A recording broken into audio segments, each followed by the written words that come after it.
ராட்சதர்கள் அப்படின்னு நம்ம பைபிளில் சிலர் இருக்கிறாங்க. யார் இருக்கிறாங்க சொல்லுங்க? ராட்சதர்கள். ராட்சதர்கள் குறித்து பொதுவாக நம்ம நிறைய நேரங்களில் நம்ம பொதுவாக இந்த நாட்கள் நம்ம பார்க்காததுனால நம்ம நம்புகிறதில்லை. ஆனால் ராட்சதர்கள் பூமியில் வாழ்ந்ததாக பைபிள்லையும் நம்ம பார்க்குறோம். நிறைய தொல்பொருள் ஆராய்ச்சியாளர்களும் அதை கண்டுபிடித்திருக்கிறார்கள். ராட்சதர்கள்னு சொன்னால் ஒன்றும் இல்லை, நம்மை நார்மல் சாதாரண மனிதனை விட உயரத்தில் கொஞ்சம் உயரமாக இருப்பாங்க. எப்படி இருப்பாங்க? தூக்கம் வருதா? ஆரம்பமே தூங்கிட்டா இப்படி 1 மணி நேரம் தான். கேளுங்க. நார்மல் மனிதர்களுடைய எப்படி இருப்பாங்க? உயரமாக இருப்பாங்க. சரீரமும் கொஞ்சம் நம்மளோட பெருசாக இருக்கும். சில பேர் நம்ம பூமியில் அப்படி வாழ்ந்திருக்காங்க, இன்னும் வாழ்ந்துட்டு இருக்கிறாங்க. ஹல்லேலூயா. நீங்கள் பார்த்தீங்கன்னா கின்னஸ் வேர்ல்ட் ரெக்கார்டு அப்படின்னு சொல்கிற அந்த விஷயம், அது என்ன சொல்லுவாங்க? கின்னஸ் வேர்ல்ட் ரெக்கார்ட்னா தமிழ் என்னதுமா அது? உலக சாதனை. உலக சாதனையில் நீங்கள் பார்த்தீங்க அப்படின்னா, உலக சாதனையில் இது வரைக்கும் மனுஷன் 8 அடி உயரம் உள்ள மனிதர்கள் நம்ம பூமியில் வாழ்ந்து ரெக்கார்டு வச்சுருக்கிறாங்க. 8 அடி 11 அங்குலம். ஆனால் அதை காட்டிலும் உயரமான மனிதர்கள் பூமியில் வாழ்ந்ததாக நம்ம பைபிளில் வாசிக்கிறோம். சரி, இந்த ராட்சதர்கள் என்று சொல்லும்போது நம்ம இப்போ பார்க்குறது, பூமியில் இப்போ பார்க்குறது உயரமான மனிதர்கள் மட்டும்தான். ஆனால் பொதுவாகவே ராட்சதர்கள் என்று நம்ம சொல்லும் பொழுது அவர்கள் உயரம் கூடுவதோ, நம்மை விட பலசாலிகளோ, ஏதோ சரீரத்தில் பெரிதாக இருக்கிறது மட்டுமல்ல, அவர்கள் மனதளவில் பயங்கர ஸ்ட்ராங்கான ரொம்ப உறுதியானவங்க, எல்லாவற்றையும் எதிர்க்கிறவங்க. அவங்கள பார்த்தாலே எல்லாரும் பயப்படுவாங்க. இப்படி மனிதர்கள் வாழ்ந்திருக்கிறாங்க. அப்படி நம்ம பைபிளில் வாசிக்கிறோம். ஒரு ஆமேன் சொல்லுங்கள். அல்லேலூயா. ஸோ இந்த ராட்சதர்கள் அப்படி நம்ம குறித்து ஏன் படிக்கிறோம்? நம்ம ஏன் இன்றைக்கி அவங்கள குறித்து படிக்கணும்? அவங்க என்றைக்கோ வாழ்ந்து மரிச்சாச்சு. இன்னைக்கு பூமியில் அவங்கெல்லாம் இல்லை. அப்போ ஏன் நம்ம பைபிள்லேருந்து அவங்கள குறித்து படிக்கிறோம் அப்படின்னா, அந்த ராட்சதர்கள் ஒரு அசுத்த ஆவிக்கு இணையாக இருக்கிறாங்க. அசுத்த ஆவிகளுக்கு அந்த ராட்சதர்கள் இணையாக இருக்கிறாங்க. இன்றைக்கி தேவ பிள்ளைகளுடைய வாழ்க்கையில் போராடுகிற சில ஸ்ட்ராங்கான ஆவிகள், நல்ல பலனான ஆவிகள், நம்ம எவ்வளவு முயற்சி பண்ணாலும் மேற்கொள்ள முடியாத ஆவிகள் நம்முடைய வாழ்க்கையில் போராடி கொண்டிருக்கிறது. இந்த ஆவிகளுக்கு ராட்சதர் ஆவிகள் அப்படின்னு நம்ம பெயர் வைக்கலாம். என்ன ஆவிகள்னு பெயர் வைக்கலாம்? ராட்சத ஆவிகள். ஏன்னா இதுகள் ரொம்ப ஸ்ட்ராங்கான, ரொம்ப பலனான ஆவிகள். இது நம்ம எவ்வளவு முயற்சி பண்ணாலும் திரும்ப திரும்ப நம்ம அடிக்கிறதோ, திரும்ப திரும்ப குடும்பத்தில் போராடுறதும், திரும்ப திரும்ப தனிப்பட்ட வாழ்க்கையில் போராடுறதும், திரும்ப திரும்ப நம்மை வீழ்த்துகிற ஆவிகள். இதுக்கு தான் ராட்சத ஆவிகள். இது கண்களுக்கு தெரியாமல் ரொம்ப பலனான ஆவிகள் என்று நம்ம சொல்லலாம். ஹல்லேலூயா. சரி, இப்போ இப்படிப்பட்ட ஆவிகளை தேவ மனிதர்கள் எப்படி மேற்கொண்டாங்க, எப்படி ஜெயித்தாங்க அப்படின்னு சொல்லி பார்த்து அவங்க வாழ்க்கையிலேருந்து நம்ம சில காரியங்களை கற்றுக்கொள்ள போகிறோம். உதாரணமாக உங்களுக்கு ராட்சதன் அப்படின்னு சொன்னால் எல்லாருக்கும் தெரிகிற ஒரு ராட்சதன் பேர் என்னென்னா கோலியாத். எல்லாருக்கும் தெரியுற என்னது? கோலியாத். சின்ன வயசில் நம்ம படிக்கும், தாவீது கோலியாத் என்ன பண்ணா? கல்லால் அடித்து கொன்னுட்டான் அப்படின்னு நம்ம என்ன செய்கிறோம்? படிச்சிருக்கோம். நம்ம எல்லாரும் அதை அது மட்டும் நமக்கு தெரியும், அதிகமாக தெரியும். ஆனால் அது அல்லாமல் அந்த கோலியாத் இல்லாத வேறு நிறைய ராட்சதர்கள் வாழ்ந்திருக்கிறாங்க. கோலியாத்திலிருந்து நிறைய காரியங்கள், அந்த சம்பவத்தில் நம்ம நிறைய காரியம் கற்றுக்கொள்ளலாம். ஆனால் இன்னைக்கு வேறு ராட்சதர்கள் பூமியில் வாழ்ந்தார்கள் என்று சொல்லி நம்ம பைபிளிலிருந்து படிக்க போகிறோம். ஹல்லேலூயா. சரி, இந்த ராட்சதர்கள் முதல்ல எப்படி வந்தாங்க அப்படின்னு நம்ம பார்த்தோம் அப்படின்னா, நீங்கள் வசனம்லாம் எடுத்து வாசிக்கணும், சும்மா எடுத்து வச்சுக்குவாங்க. ஆதியாகமம் 6ஆம் அதிகாரத்தில் நீங்கள் எடுத்தீங்கன்னா, அதில் தேவகுமாரர் மனுஷகுமாரத்திகளை அதிக சௌந்தரியம் உள்ளவர்கள் அப்படின்னு நினச்சி அவர்களை திருமணம் செய்து கொண்டாங்க. இதை நான் ஏற்கனவே உங்களுக்கு விளக்கி இருக்கிறேன், திரும்பவும் நான் விளக்கணும் அப்படின்னு லேசாக அதை விளக்குறேன். அந்த தேவகுமாரர்கள் யார் அப்படின்னா சேத்தினுடைய சந்ததி. மனுஷகுமார்த்திகள் யாருன்னு சொல்கிறது காயினுடைய சந்ததி. அதுக்கு முந்தின அதிகாரத்தில் நம்ம 2 சந்ததியும் வாசிக்கலாம். ஆதியாகமம் 3ஆம் அதிகாரத்தில் 5ஆம் அதிகாரத்தில் எல்லாவற்றையும் நம்ம வாசிக்கலாம்.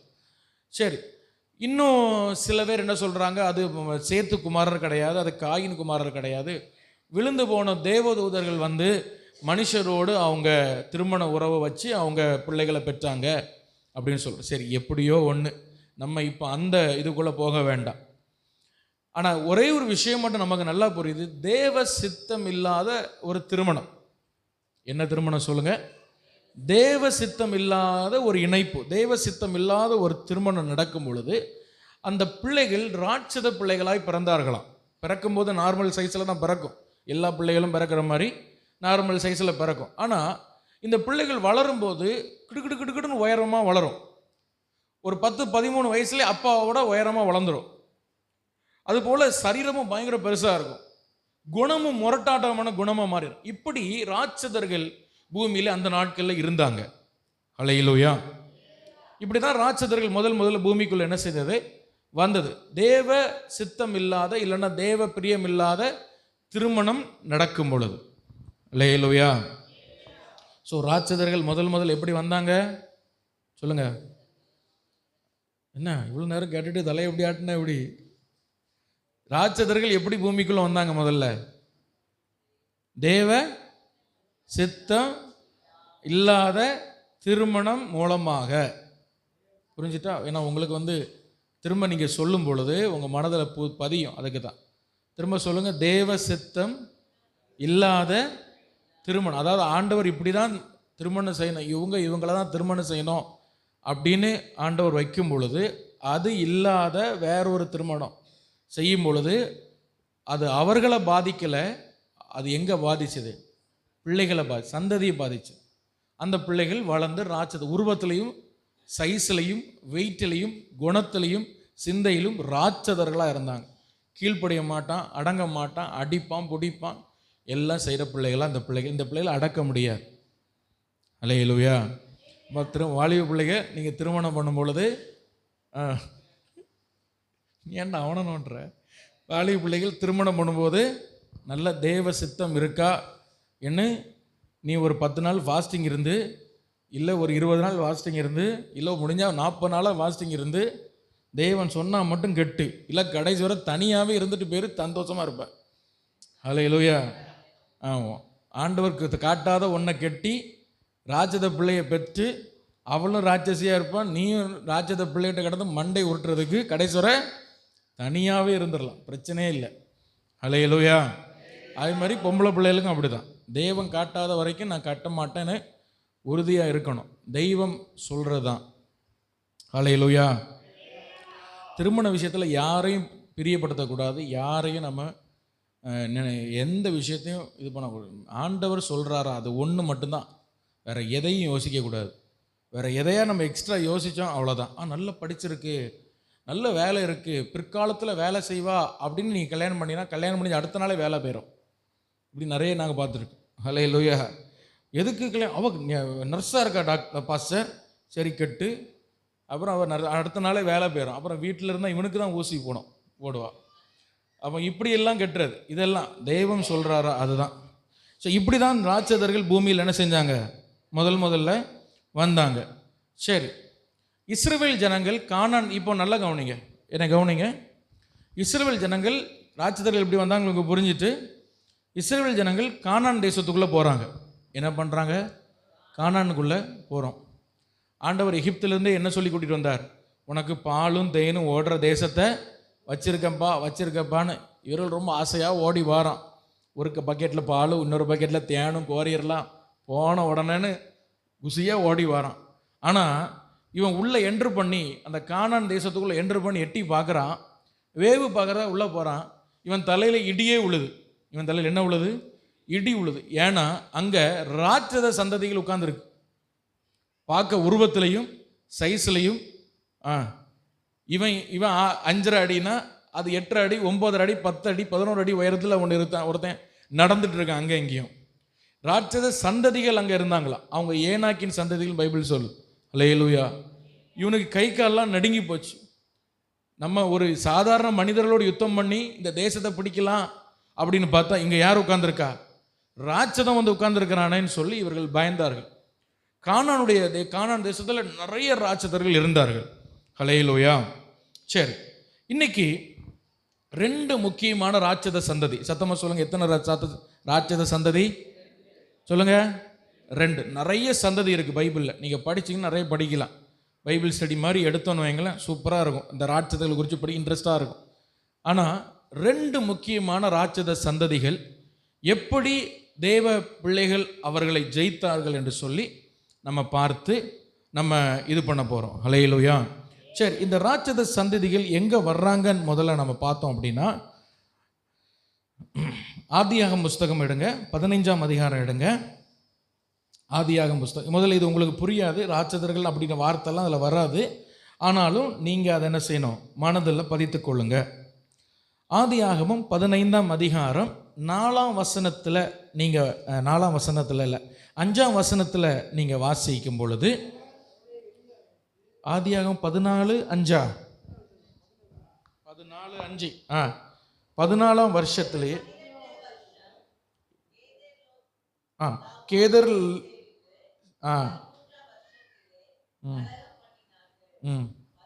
14ஆம் வருஷத்திலே கெதர்லா கோமேரும் ராஜாக்களும் வந்து இருந்த. சரி, இப்போ முதல் பெயர் வந்து இது உங்களுக்கு வாயில் நுழையாத பெயராக இருக்கும். ஏன்னா நமக்கு நுழைஞ்ச பேரில் என்னது சொல்லுங்க? யாக்கோபு, கோலியாத்து, வேற என்ன?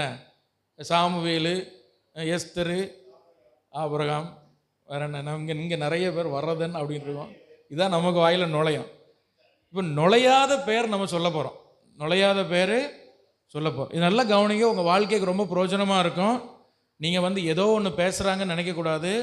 இந்த ராட்சதர்களை நீங்கள் சந்தித்துட்டு இருக்கலாம் உங்கள் வாழ்க்கையில். ராமேன்னு சொல்லுங்கள். அதுக்கு தான் நான் ஃபஸ்ட்லேருந்தே வாரேன். ஹல்லேலூயா. மொத்தத்தில் ஒரு 10 நிமிஷத்தில் இந்த ராட்சத சந்ததி இதுதான்ப்பா உன் வாழ்க்கையில் போராடு, நீ ஜோம் பண்ணி முடியும்னு சொன்னால் உங்களுக்கு தலையும் புரியாது, வாழும் புரியாது. இன்னைக்கு நீங்கள் உங்கள் ஆவிக்குரிய வாழ்க்கையிலையும் சரி, உங்கள் தனிப்பட்ட வாழ்க்கையிலையும் சரி, இப்படிப்பட்ட ராட்சத ஆவிகளை நீங்கள் சந்தித்துட்டு இருக்கலாம். நீங்கள் சொல்கிறீங்க, சில போராட்டம் என்னால் மேற்கொள்ள முடியலை, சில பிரச்சனை என்னால் தாண்டி வர முடியலை, நான் என்ன பண்ணுறேன்னு தெரியல. ஹல்லேலூயா. அதெல்லாம் என்னது? ராட்சத ஆவிகள். அதெல்லாம் என்னதுங்க? நீங்கள் இதை கண்டுக்காமல் விட்டீங்க, நீங்கள் இதை பெரிதுபடுத்தாமல் விட்டீங்க அப்படின்னா இது திரும்பி கண்டிப்பாக உங்கள் வாழ்க்கையில் பெரிய பிரச்சனைகளை உருவாக்கும் குடும்பத்துக்குள்ளே. எனவே அது என்னன்னு நம்ம முதல்ல கற்றுக்கணும். அது என்ன, அதுக்கு பலவீனம் என்ன, அதுக்கு பலன் என்ன, அது எப்படி போராடும் அப்படி நம்ம கற்றுக்கிட்டு, வேதத்தில் பரிசுத்தவான்கள் எப்படி ஜெயித்தார்களோ அதே மாதிரி நம்ம செய்து நம்ம ஜெயம் எடுக்க போகிறோம். ஒரு ஆமேன் சொல்லுங்க. ஹல்லேலூயா. சரி, முதல் ராட்சத சந்ததி பெயர் ரெப்பாயீம். சொல்லுங்க. ஆதியாகமம் 15:5 இருக்கு. 14:5 இருக்கு. ரெப்பாயீம். சொல்லுங்க, திரும்ப சொல்லுங்க அந்த வார்த்தையை, ரெப்பாயீம். அடுத்தது காமில் இருந்த சூசிமி அப்படின்னு சொல்ற ஒரு சூசிமியர்கள் அப்படின்னு சொல்ற ஒரு சந்ததி, அதுவும் ஒரு ராட்சத சந்ததி. 2வது பெயர் சொல்லுங்க, சூசிமியர்கள். அது இன்னொரு இடத்துல சம்சுமியர்கள் அப்படின்னு கொடுத்துருக்கு. ரெண்டுமே ஒன்று தான். சூசிமியர்கள். சொல்லுங்க, சூசிமியர்கள். 3வது வந்து ஏமியர். அதிலே அதே வசனத்தில் கடைசியில் இருக்கு ஏமியர். அடுத்த வார்த்தை என்னது? ஏமியர். 6ஆம் வசனத்தில் நீங்கள் பார்த்தீங்கன்னா ஓரியர் அப்படின்னு போட்டிருக்கு. அது ராட்சத சந்ததி கிடையாது. அவங்க குகையில் வாழ்கிற ஒரு வகை கூட்டம். அவர்கள் ராட்சத சந்ததி கிடையாது. அப்போ இந்த ரெப்பாயிமர், சூசிமியர், ஏமியர் இவர்கள் 3 வரும் ராட்சத சந்ததி. திரும்ப அந்த வார்த்தையை சொல்லுங்க, ரெப்பாயிமியர், சூசிமியர், ஏமியர். இந்த பேரெல்லாம் நமக்கு ஒரு புதுசாக இருக்கும். ஆனால் நீங்கள் அதை படித்து கொள்ளுங்கள். இவர்கள் எல்லாம் ராட்சத சந்ததிகளாக இருந்தார்கள். இன்னொரு ராட்சத சந்ததி நம்ம எண்ணாகமம் புஸ்தகத்தில் நம்ம எல்லாரும் அதிகமாக அதை படித்திருக்கிறோம். எண்ணாகமம் 13ஆம் அதிகாரம் 28ஆம் வசனம். எண்ணாகமம் 13:28 வாசிங்க. ம் ம் பலவான்கள், பட்டணங்கள் அரணிப்பானவைகளும் மிகவும் பெரியவைகளுமா இருக்கிறது. அங்கே ஏனாக்கின் குமாரியர் என்ன செஞ்சோம்? கண்டோம். இது யாரு? இதுவும் ஒரு ராட்சத சந்ததி, ஏனாக்கியர். சொல்லுங்க, ஏனாக்கியர். அப்போ 4 விஷயம் நம்ம பார்க்க போறோம் இன்னைக்கு. 4 ராட்சத சந்ததி பார்க்க போறோம். ஏன்னா ஒவ்வொருத்தரா எடுத்துக்கொள்ளப்பட்டுட்டே இருக்காங்க. ஆலகான்ல கேட்கிறவர்கள், இது எசேக்கியேல்ட்ட ஆண்டவர் சொன்ன மாதிரி தான், கேட்கிறவர்கள் கேட்கட்டும், கேளாதவர்கள் போகட்டும், நீ ரத்த பொழிக்கு விலகி இருன்னு சொன்ன மாதிரி எல்லாம் எழும்பி போயிட்டே இருக்கா ஒவ்வொருத்தரா. உள்ள வாங்க, என்ன அர்ஜென்டா போன உடனே உள்ள வந்துருங்க. சரி, அப்போ ரெப்பாயிமியர். சொல்லுங்க, ரெப்பாயிமியர். நான் சொல்லுங்க, ரெப்பாயிமியர், சூசிமியர், ஏமியர், ஏனாக்கியர். இது 4 ராட்சத சந்ததி. சரியா? சரி, ஹல்லேலூயா. இப்போ இஸ்ரவேல் ஜனங்கள் கானானுக்குள்ள போறதுக்கு முன்னாடியே, நல்லா கவனிங்க, கானானுக்குள்ள போறதுக்கு முன்னாடியே மோசையின் தலைமையில் அவர்கள் அந்த யோர்தான் பக்கத்தில் போகிறதுக்கு பொழுது ரெப்பாயிமியர் சந்ததியிலிருந்து ஒருத்தன் அவர்களை எதிர்த்து வந்தான். யார் எதிர்த்து வந்தா? ரெப்பாயிமியர் சந்ததியில். அவன் யாருன்னா, உபாகமம் 3ஆம் அதிகாரம் எடுங்க. உபாகமம் 3ஆம் அதிகாரம் முதல் வசனத்தில் வாசிங்க. உபாகம் 3 முதல் வசனம். 3:1. பின்பு நாம் திரும்பி பாசானுக்கு போகிற வழியாய் போனோம். பாசானின் ராஜாவாகிய ஓக் தன்னுடைய சகல ஜனங்களோடும் நம்மோடு எதிர்த்து யுத்தம் பண்ணும்படி புறப்பட்டு எத்ரேக்கு வந்தான். இங்க ஒரு ராட்சதன் வருகிறான். இங்க யார் வர்றா? இப்போ மோசே ஒரு ஜனக்கூட்டத்தை கூட்டிட்டு போய்கிட்டு இருக்கிறாரு. அங்க ஒரு ராட்சதன் வர, சாதாரண ஒரு ராஜா இல்லை, இவன் ஒரு ராட்சதன். இவன் யாரு சொல்லுங்க, சத்தமா சொல்லுங்க, ராட்சதன். இவன் யாருன்னு ஒரு ராட்சதன். இவன் மோசைய ஜனங்கள் வரும்பொழுது அவங்களை எதிர்த்து வர்றான். ஹல்லேலூயா. இவன் ஒரு ராஜாவாக வேற இருந்திருக்கான். இவன் யாரா இருந்திருக்கிறான்? ராஜா. இவன் ராஜாவாக இருந்த தேசத்துக்கு பேர் பாசான் தேசம். என்ன தேசம்? இந்த பாசான் தேசத்துல 60 பட்டணம் உண்டான். தமிழ்நாட்டில் எத்தனை பட்டணம் உண்டு? கடவுளுக்கு தான் தெரியும். பாசான் தேசத்துல எத்தனை பட்டணம் உண்டு? 60 பட்டணம் உண்டு. அந்த பாசான்ல 2 தலைநகரம் வச்சிருந்தான். இந்தியாவுக்கு ஒரு தலைநகரம் தான். ஆனா இவன் பாசான்ல 2 தலைநகரம் வச்சு, அதுல பைபிள் சொல்லுகிறது, உபாகமம் 3ஆம் அதிகாரம் 5ஆம் வசனத்துல பார்த்தீங்கன்னா, அந்த பட்டணங்கள் எல்லாம் உயர்ந்த மதிலும் வாசலாலும் தாழ்பாலாலும் அரணாக்கப்பட்டிருந்தது. அவைகள் அன்றி மதிலில்லாத பட்டணங்களும் அநேகம். நிறைய பட்டணங்களும் மதில் போட்டு தாழ்பால்களை போட்டு அரண்களை போட்டு அவன் பயங்கர பெரிய ராஜாவா இருக்கிறான். ஹல்லேலூயா. சரி, இவனுடைய உயரம் எப்படி கண்டுபிடிக்கலாம்? இவன் பார்க்க எப்படி இருந்தான் அப்படின்னு சொன்னா, பைபிள் இவனுடைய உயரத்தை போடல, ஆனா இவன் படுக்கிற கட்டிலுடைய உயரத்தை எழுதியிருக்கு. இவன் படுக்கிற கட்டில், நீங்க படுக்கிற கட்டில் எத்தனை அடி உயரமா இருக்கும்? கூடி போனா 6 அடி.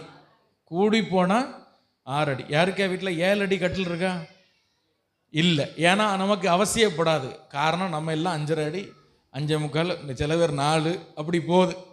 சரி, இவன் படுக்கிற கட்டிலுடைய உயரத்தை நீங்க பார்த்தீங்கன்னா 11ஆம் வசனம் வாசிங்க. மீந்திருந்த ராட்சதரில் பாசானின் ராஜாவாகிய ஓக் என்பவன் மாத்திரம் தப்பி இருந்தான். இல்ல, இரும்பினால் செய்த அவனுடைய கட்டில் மனிதருடைய கை முழத்தின்படியே 9 முழ நீளமும் 4 முழ அகலமா இருந்தது. சரி, இப்போ பைபிளில் நீங்கள் நிறைய இடத்துல முழம்னு வாசிக்கலாம். பைபிளில் அடின்னு போட்டிருக்காது. எங்கே எப்படி போட்டிருக்கோம்? முழம். நோவா பேலை கட்டினார் 300 முழம் போட்டிருக்கோம். இந்த முழம்னா என்னன்னா ஒன்றுமே இல்லை, இந்த இந்த எல்போ இருக்கு பாருங்க, இந்த எண்டிலிருந்து இந்த கையுடைய நுனி வரைக்கும் நல்ல வளர்ந்த ஒரு 5.5 6 அடி இருக்கிற மனிதர்களுடைய இந்த இதில் இருந்து இது வரைக்கும் இந்த நுனி விரல் வரைக்கும் எடுத்தால் அது என்னது? 1 முழம். அடிக்கணக்கில் சொன்னால் 1.5 அடி. அடிக்கணக்கில் சொன்னால் எத்தனை அடி? 1.5 அடி. அப்போ எங்கெல்லாம் முழம்னு வருதோ அதை நீங்கள் 1.5 அடியால் பெருக்கணும்.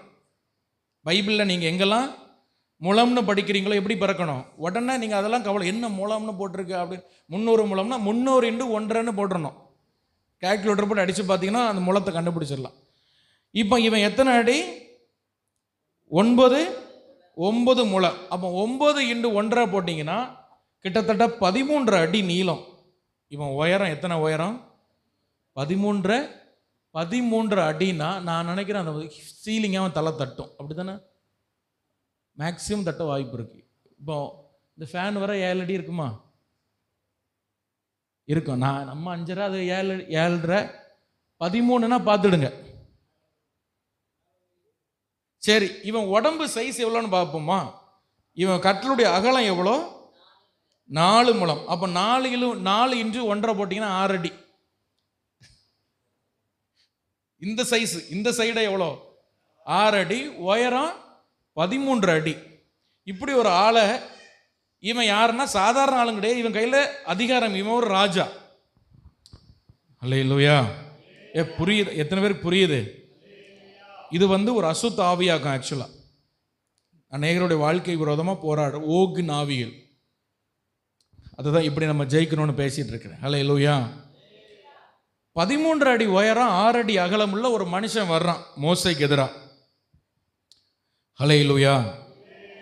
இவனுக்கு முன்னாடி ஒருத்தன் வர்றான். அவன் பேர் சீதோன். அதுக்கு முன்னாடி உள்ள நீங்கள் அதிகாரங்களை இங்கே படித்தீங்கன்னா சீகோன் அப்படின்னு ஒருத்தன் வருவான். ஆனால் அவன் ராட்சதனா இல்லையா அப்படிங்கிற ஒரு தெளிவான விளக்கம் பைபிளில் இல்லை. அவன் ராட்சதனா இல்லையான்னு தெளிவான விளக்கம் என்ன இதில் இல்லை, பைபிள் இல்லை. ஆனால் யூத பாரம்பரியங்களில் சொல்கிறாங்க யோகுனுடைய அண்ணன் தான் இல்லைன்னா தம்பி தான் இந்த சீகோன் அப்படின்னு சொல்கிறாங்க. சரி, எப்படியோ இருக்கட்டும். இப்படி இந்த யோகு என்கிற இந்த பலமான இந்த ராஜா மோசைக்கு விரோதமாக யுத்தத்துக்கு வரும் பொழுது மோசை பயப்படுறாரு. அப்போ ஆண்டவர் என்ன சொல்கிறார் அப்படின்னா, நீ அவனுக்கு பயப்படாத, நீ அவனுக்கு கொஞ்சம் கூட நீ கலங்காத, நீ எப்படி அந்த சீகோனை நீ ஜெயித்தியோ அதே போல் ஓகையை நீ ஜெயிப்ப. அல்லேலூயா.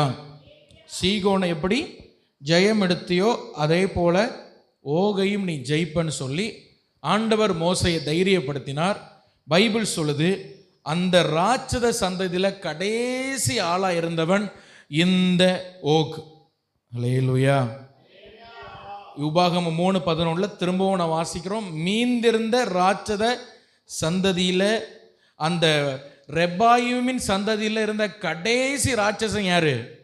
இந்த ஓகு. இவனை மோசே ஜெயம் எடுத்தார்.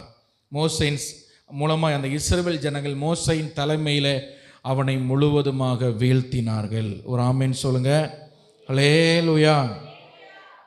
எப்படி மோசையால் இவனை ஜெயிக்க முடிந்தது அப்படின்னு சொல்லி பார்க்கலாம். மோசே நம்ம பொதுவாக நம்ம என்ன நினைக்கிறோம்னா 80 வயசு 120 வயசு ஒரு தாத்தா, இவர் நடக்க முடியாமல் நடந்து போகிற ஒரு நபர் நம்ம நினச்சிட்டு இருப்போம் பொதுவாக நம்முடைய கற்பனை இல்லை. ஆனால் பைபிள் சொல்லுது 13 அடி உயரம் 6 அடி அகலம் உள்ள ஒரு பெரிய ராஜாவை இவனுடைய தலைமையிலே அந்த தேசத்தை அழித்து அந்த தேசத்தை தன்னுடைய 12 கோத்திரத்தில் ஒரு கோத்திரத்திற்கு, மனாசே கோத்திரத்துக்கு அவனுடைய தேசத்தை ஒப்பு கொடுத்தார்கள். அல்லேலூயா. சரி, இந்த ஆவிகள் எப்படிப்பட்ட ஆவிகள் தெரியுமா? ஆசீர்வாதத்தை தடுக்கிற ஆவிகள். இந்த ஓகின் ஆவிகள் எப்படிப்பட்ட ஆவிகள் சொல்லுங்க? ஆசீர்வாதத்தை நம்ம பெறக்கூடாது என்று நமக்கு விரோதமாய் போராடுகிற ஆவிகள் இந்த ஓகின் ஆவிகள். இல்லைன்னா இந்த ரெப்பாயிமின் ஆவிகள்னு சொல்லலாம். அவனுடைய சந்ததியில் வர்ற ஆவி தானே. அதில் ஒருவன் தான் இந்த சீகோன். அதில் கடைசி வர்றவன் இந்த யோக். இவனை மோசை கொல்றாரு. இது எப்படிப்பட்டதுன்னா, ஆசீர்வாதத்தை என்ன செய்யக்கூடாது சொல்லுங்க, பெற்றுக்கொள்ளக்கூடாது என்று போராடுகிற ஒரு பயங்கரமான ஒரு ராட்சத ஒரு ஆவி இது. சரி, நீங்கள் அதை ஒரே சின்ன வார்த்தையை சொல்ல போனால், இஸ்ரவேல் ஜனங்கள் ஒன்றும் கேட்க மாட்டாங்க. ஒரே ஒரு காரியம் மட்டும் கேட்பாங்க.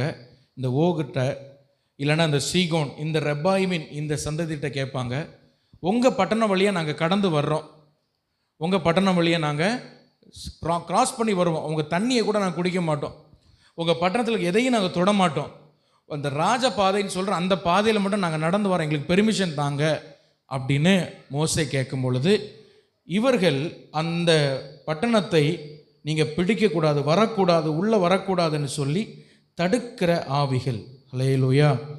இது என்ன செய்கிற விஷயம் அப்படின்னா, இது தடுக்கும், ஆசீர்வாதங்களை நீ பெறக்கூடாது அப்படின்னு சொல்லி அது தடுக்கிற ஒரு குணம் கொண்ட ஆவிகள். சரி, இல்லை நீங்கள் வேறு இடத்துல கூட இதை நீங்கள் வாசிக்கலாம். சரி, இப்போ ஆண்டவர் இந்த சந்ததி, இந்த ஆவிகளை எப்படி ஜெயிக்கலாம் அப்படின்னு பைபிளில் சொல்லி வைத்திருக்கிறார். உபாகமம் 2ஆம் அதிகாரத்தில் 7ஆம் வசனத்தில் வாசிங்க. உபாகமம் 2:7 வாசிங்க.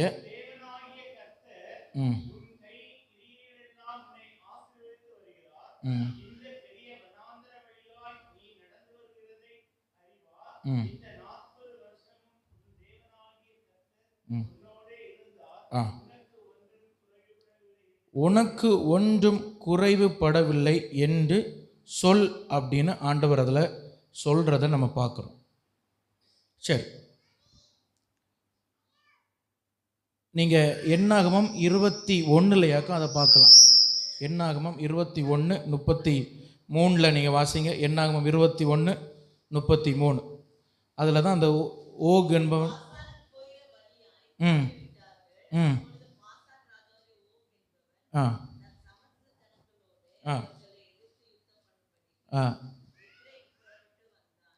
அப்போ அவன் சொல்கிறான் பாருங்க, இந்த ஓகிட்ட ஆள் அனுப்பி, நாங்கள் உங்கள் தேசம் வழியாக நாங்கள் கடந்து வர்றோம், எங்களுக்கு நீங்கள் கொஞ்சம் வழி விடுங்க அப்படின்னு சொல்லும் பொழுது, அவன் அந்த தேசத்தின் வழியாய் போக இஸ்ரவேல் ஜனங்களை வழி விடாமல் அவன் அவர்களை தடுத்தான் அப்படின்னு நம்ம பைபிளில் வாசிக்கிறோம். அவன் அவர்களை தடுத்தான்.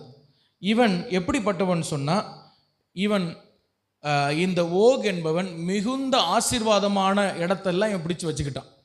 இந்த பாசான் என்று சொல்கிறது சாதாரண இடம் கிடையாது. இது பக்கத்தில் எர்மோன் மலை இருக்குது, ரொம்ப செழிப்பான ஒரு இடம். பைபிளில் கூட பாசான் தேசத்து எருதுகள் அப்படின்னு போட்டிருக்கு.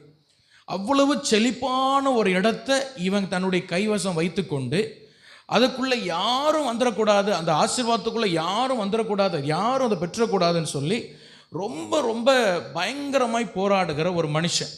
அப்போ ஆண்டவர் முதல்ல இந்த சந்ததி, இந்த ராட்சத சந்ததியெல்லாம் அந்த உபாகமம் 2ஆம் அதிகாரத்தில் ஒவ்வொன்றா சொல்லிட்டு வருவார்.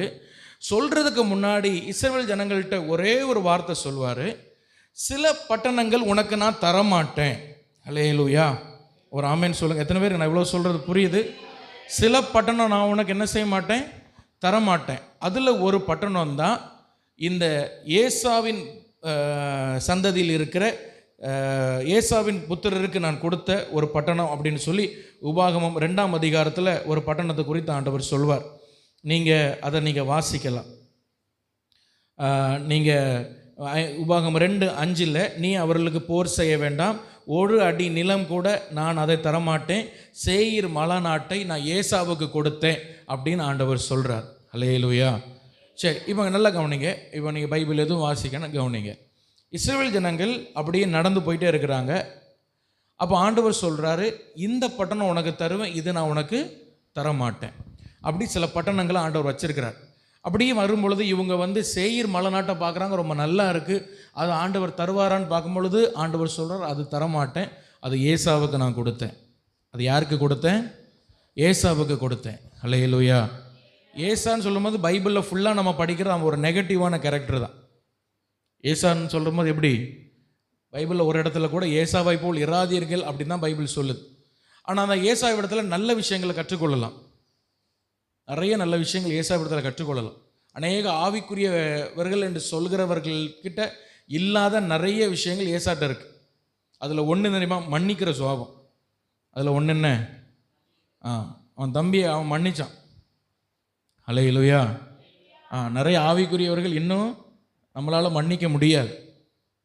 அதுபோல் அவன் யாக்கோபு வந்து சொல்கிறான், என்னுடைய ஆசீர்வாதத்தெல்லாம் உனக்கு தர்றேன், நீ வச்சிக்கோ. நீங்கள் வீட்டில் படித்து பாருங்கள். ஏசாட்ட போய் சொல்கிறான், நான் வச்சிக்கோ. அப்போ ஏசா என்ன நம்ம சொல்லுவா, கொண்டா கொண்டா எல்லாத்தையும் கொண்டா அப்படின்னு சொல்லலை. எனக்கு போதும்ப்பா, எனக்கு வேண்டியது இருக்குன்னு சொன்னார். பிரைஸ் எல்லாம் ஹல்லேலூயா. நம்ம இன்றைக்கி அப்படி சொல்லுவோமா? எத்தனை லட்சம் கொடுத்தாலும் போதும், பாக்கெட்டில் சுருட்ட இடம் இருக்கான்னு தான் நம்ம பார்ப்போம். ஏசா சொன்னார், எனக்கு போதும், எனக்கு வேண்டாம். இப்படி நிறைய குணங்கள் இருக்கு. ஏசாவை குறித்து ஒரு நாள் ஒரு செய்தி கொடுத்தேன், இங்கே இல்லை வெளியே. அவனிடத்தில் நம்ம கற்றுக்கொள்ள வேண்டிய நல்ல காரியங்கள், இப்படி நிறைய நல்ல விஷயத்தை பார்த்து ஆண்டவர் இந்த ஏசாவுக்கு ஒரு மலை நாட்டையே கொடுத்தார். ஹல்லேலூயா. அவன் உடன்படிக்கைக்குள்ள வரல, ஆனால் அவனுக்கு ஒரு மலை நாட்டை அவனுக்கு கொடுத்தார், அவனுடைய இருதயத்தை பார்த்து. சரி, நல்ல கவனிங்க. இப்போ இப்படி கடந்து போயிட்டே இருக்கிறாங்க. அப்போ ஆண்டவர் சொல்கிறாரு, சேயீர் மலை நாட்டை உனக்கு தரமாட்டேன், ஆனால் அதுக்கு முன்னாடி நீ வந்து ஓக் என்கிற ஒரு பயங்கரமான ராஜாவை நீ சந்திக்க போற. அது இவர்களுக்கு தெரியும், ஆனால் சொல்ற ஆண்டவர், ஓக் என்கிற பயங்கரமான ஒரு ராஜாவை சந்திக்க போற. உன்னுடைய ஆசீர்வாதம் எல்லாம் அவன் கைவசம் வச்சிருக்கிறான். அந்த பாசம் பகுதி எல்லாம் யாருடையது? உன்னுடையது. ஆனால் அவன் கைவசம் வச்சிருக்கிறான்.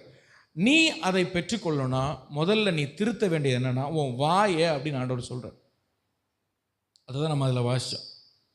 எனக்கு ஒன்றும் குறைவு இல்லை என்று நீ சொல்லு. ஒரு ஆமென் சொல்லுங்க. ஹல்லேலூயா, ஹல்லேலூயா. அப்போ முதல்ல திருத்த வேண்டியது என்னத? உன்னுடைய வாயை, உன் நாவை நீ திருத்து அப்படின்னு ஆண்டவர் சொல்றார்.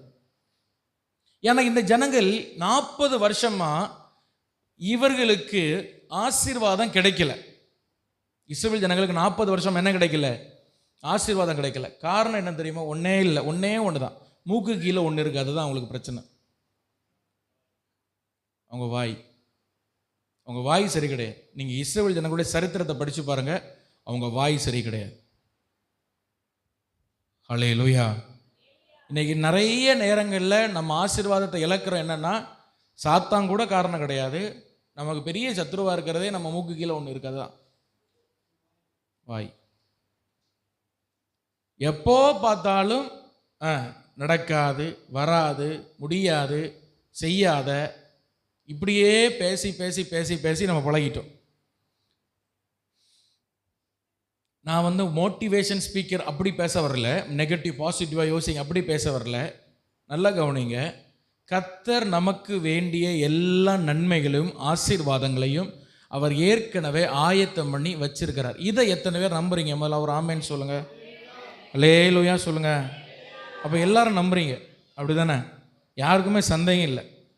கர்த்தர் இனி ஆயத்தம் பண்ணணுமா, இல்லை ஆயத்தம் பண்ணி வச்சிருக்கிறாரா? பூரணமான நன்மையான எந்த ஈவும் பூரணமான எந்த வரமும் எங்கே இருக்கிறதா? பரத்தில் உண்டாகி அங்கே இருக்குதா? அது அவர்கிட்ட இறங்கி வரணுமா? சரி, இப்போ ஆண்டவர் நமக்கு எல்லா நன்மைகளையும் ஆசீர்வாதங்களையும் பரத்தில் உருவாக்கி வச்சிருக்கிறார், இல்லை உண்டாக்கி வச்சிருக்கிறார். அது ஏன் நமக்கு வரமாட்டேங்க? நம்மளை மாதிரி ஜோம் பண்ணாதவங்க, ஜோம் பண்ணுற விட்டா நம்மளை மாதிரி அனல் பரத்த ஆளே கிடையாது ஜபத்தில். கவனிக்கிறீங்களா? ஹல்லேலூயா. இந்த ஆவிக்குரிய ஆட்களை, பெந்தைகோஸ் ஆட்களை ஜெபம் பண்ண விட்டா பாயெல்லாம் கிழிஞ்சிரும், அப்படி ஜெபம் பண்ணுவாங்க. ஆனால் வாய் சரி கிடையாது. ஆனால் என்ன சரி கிடையாது? நீங்கள் எதை அறிக்கை நல்லா கவனிங்க. நீங்கள் ஜெபிக்கிறது உங்கள் வாழ்க்கையில் நடக்காது. நான் சொல்கிறது உங்களுக்கு தப்பாக தெரியும், ஆனால் இதான் உண்மை. நீங்கள் ஜெபிக்கிறது உங்களுக்கு வாழ்க்கையில் நடக்காது. நீங்கள் எதை அறிக்கை பண்ணுறீங்க அதான் உங்கள் வாழ்க்கையில் நடக்கும். நம்ம நல்லா ஜெபிப்போம், ஜெபம் முடிச்சோன்னு சொல்லுவோம், எங்கே நடக்க போகுது, அது நடந்துட்டால, இப்படி ஒரு வார்த்தையை நம்ம சொல்லுவோம். 3.5 மணி நேரம் ஜெபம் ஒரே வார்த்தையில் தீயை போட்டு கொளுத்திட்டு போயிட்டே இருப்போம். ஹல்லேலூயா. ஒரு ஆமீன் சொல்லுங்க. நல்லா கவனிங்க. உங்களுடைய சுகம், உங்களுடைய ஆசீர்வாதம், உங்களுடைய நன்மைகள், உங்களுடைய ஆசீர்வாதங்கள், மேன்மைகள் எல்லாமே கர்த்தர் உங்களுக்காக சிலுவையில சம்பாதிச்சு பரத்தில் எல்லாம் உண்டாயிருக்குது. ஹல்லேலூயா. அப்போ ஆசீர்வாதம் நம்ம இடத்துல வரணும்னா பல வழிகள் உண்டு, பல வழிகள் உண்டு. அதில் ஒன்று தான் கொடுக்கிறது. அதில் ஒன்று என்னது? சத்தமாக சொல்லுங்க. கொடுக்கிறது. ஆண்டவர் ஜெபி உனக்கு கொடுக்கப்படும் சொன்னாரா, கொடு உனக்கு கொடுக்கப்படும் சொன்னாரா? நம்ம ஜெபம் பண்ணுவோம், ஆனால் கொடுக்க மாட்டோம். ஆசீர்வாதத்துக்கு பல வழி இருக்கு, பைபிள் சொல்லியிருக்கு. அதில் ஒன்று கொடுக்கிறது. சரி, அது நான் பல வாட்டி சொல்லியிருக்கிறேன், நீங்கள் அதை புரிஞ்சிருப்பீங்க. இன்னொன்று என்ன தெரியுமா? அறிக்கையிடுறது. அல்லேலூயா. நான் ஏற்கனவே சொல்லியிருக்கிறேன் உங்கள்கிட்ட நினைக்கிறேன். கர்த்தர் உங்களை ஆசீர்வதிக்கிறதுக்காக ஆண்டவர்கிட்ட போய் கெஞ்சக்கூடாது, ஆண்டவர்கிட்ட போய் அழக்கூடாது. அல்லேலூயா. நீங்கள் போராடணும். அது எப்படி போராடணும்னா, உங்களுக்கு ஆண்டவர் ஏற்கனவே ஆயத்தம் பண்ணி வைத்திருக்கிறவைகள் உங்களுக்கு வரும்படியாய் இயேசுவின் நாமத்தில் டிமாண்ட் பண்ணி ஜெபம் பண்ணணும் தெரியணும். டிமாண்ட் பண்ணினா என்னது? அறிக்கை செய்து ஜெபிக்க நமக்கு தெரியணும். ஹல்லேலூயா. இதே போல் ஆவிக்குரிய நன்மைகள் அப்படிதான். நம்ம அறிக்கை செய்து ஜெபித்து ஆண்டவரிடத்தில் பெற நமக்கு தெரியும். ஒரு ஆமேன் சொல்லுங்க. ஹல்லேலூயா. இப்படி நம்ம இருக்கும் பொழுது நிறைய நேரங்களில் ஆண்டவர் நம்முடைய இருதயத்தை பார்த்து, நம்ம பண ஆசை இல்லாதவர்களாக இருக்கிறோமா, நமக்கு அது தேவைதானா, நம்ம சரியாக வாழ்கிறோமா, இதெல்லாம் பார்த்து ஆண்டவர் நமக்கு என்ன செய்வார்? அந்த ஆசீர்வாதத்தை நமக்கு தருவார். அப்போ நம்ம அறிக்கை செய்கிறதுல கவனமாக இருக்கணும். ஆமேன்னு சொல்லுங்க. அல்லேலூயா, அல்லேலூயா. நம்ம பொதுவாக எல்லாரும் நமக்கு தெரிஞ்ச ஒரு கதை உண்டுல்ல, ஒரு பைபிள் ஒரு வசனம் இருக்கான். நீ ஜெபம் பண்ணால் இந்த மலையை பார்த்து நீ அப்புறம் புறப்பட்டு போனால் அது என்ன செய்யும்? அப்புறம் புறப்பட்டு போவோம் அப்படின்னு நமக்கு ஒரு வசனம் இருக்குது. ஒரு பாட்டி அந்த வசனத்தை சர்ச்சில் கேட்டுட்டு வீட்டில் போய் அந்த பாட்டி அவங்க வீட்டுக்கு முன்னாடி ஒரு மலை இருக்குதான். அந்த மலை இருக்கிறதுனால அந்த பாட்டிக்கு அடிக்கடி அவங்க பொண்ணு வீட்டுக்கு போனோம், அடுத்த கிராமத்தில் இருக்குது. அப்போ இந்த மலையை தாண்டி தான் போனோம். அப்போ இந்த பாட்டி ஜெபம் நினச்சாங்களாம், இந்த மலை மட்டும் இல்லாமல் இருந்தால் எவ்வளோ ஈஸியாக எனக்கு இருக்கும், என் பிள்ளையை போய் அடிக்கடி பார்த்து வரலாமே நினச்சிட்டு அந்த பாட்டி முழங்கால் போட்டு, பைபிளில் இன்றைக்கி பாஸ்டர் சொன்னார், நீ மலையை பார்த்து கட்டளையிட்டால் அது அப்புறம் வேரோடு பிடுங்கப்பட்டு சமுத்திரத்தில் போடப்படும் போட்டிருக்கேன் ஆண்டவரே, இந்த மலை பிடுங்கப்படட்டும் விழுங்கப்படட்டும். 3.5 மணி நேரம் அந்த பாட்டி ஜெபம் பண்ணிச்சான். ஜெபம் பண்ணிட்டு வெளியே எட்டி பாய்ச்சான், மலை மாறவே இல்லை, அப்படி தான் இருந்துச்சான். அப்போ அந்த பாட்டி சொல்லிச்சான், இதான் முதல்ல எனக்கு தெரியுமே, ஆரம்பத்தில் எனக்கு தெரியும் அது விலகாதுன்னு, இந்த பாஸ்டர் இப்படி தான் கதை விடுவாருன்னு முன்னாடியே எனக்கு தெரியுமே அப்படின்னு சொல்லிச்சான். அப்போ நிறைய நேரங்கள் நம்முடைய ஆசீர்வாதத்திற்கு தடை என்னன்னா நம்ம வாய் தான். நம்ம அவிசுவாச வார்த்தைகள், அவிசுவாச எண்ணங்கள், அவிசுவாச சந்தேகங்கள், இது நடக்குமா நடக்காதா என்றல்ல. நல்ல கவனிங்க. கர்த்தர் உங்களை ஆசீர்வதிக்கணும்னா இயேசுவின் நாமத்தில், கர்த்தாவே இது எனக்கு நடக்கட்டும், உம்முடைய நாமத்தினால் என்னுடைய கையில் வரட்டும், கர்த்தர் எனக்கு தருவீர், நிச்சயமாக என்னை நடத்துவீர் என்று விசுவாச அறிக்கை செய்து பழகுங்க. அல்லேலூயா, அல்லேலூயா. இல்லை இல்லை இல்லை இல்லைன்னு சொல்லி பழகாதீங்க. நடக்காது நடக்காது நடக்காது நடக்காது, வராது இப்படியே சொல்லி பழகாதீங்க. அல்லேலூயா. அப்படி சொல்றதுனால என்ன? அப்படி சொல்றதுனால அதனால சில பாதிப்புகள் வரும். ஏன்னா மரணமும் ஜீவனும் எங்க இருக்கு? ஜெபத்தில் இல்லை, நாவில் இருக்கு. பைபிள் சொல்லுது. உங்க நாவில் அவ்வளோ அதிகாரம் ஆண்டவர் வச்சிருக்கிறார். உங்க வாழ்க்கையில் ஏன் நிறைய ஆசீர்வாதம் வராமல் இருக்குன்னா உங்க நாவு திருந்தலை. ஆண்டவர் இஸ்ரவேல் ஜனங்கள்ட்ட சொன்னார், நீ ஓகை சந்திக்க போற, ஓக் என்ற பெரிய ராஜாவை சந்திக்க போற, இந்த சேயீர் மலைநாட்டில் உனக்கு நான் தரமாட்டேன், அதுபோல் இன்னும் 2-3 மலை கிராமங்கள் இருக்கு, அதெல்லாம் உனக்கு தரமாட்டேன், ஆனால் ஓகு வச்சிருக்கிற பாசான் தேசத்தை உனக்கு நான் தருவேன். அது தரணும்னா முதல்ல உன் வாயை நீ சரி பண்ணு. இன்னைக்கு நிறைய நேரங்களில் இந்த மாதிரிப்பட்ட இந்த ரெப்பாயிமின் ஆவிகள், இந்த ராட்சத ஆவிகளை நம்மளால ஏன் மேற்கொள்ள முடியல?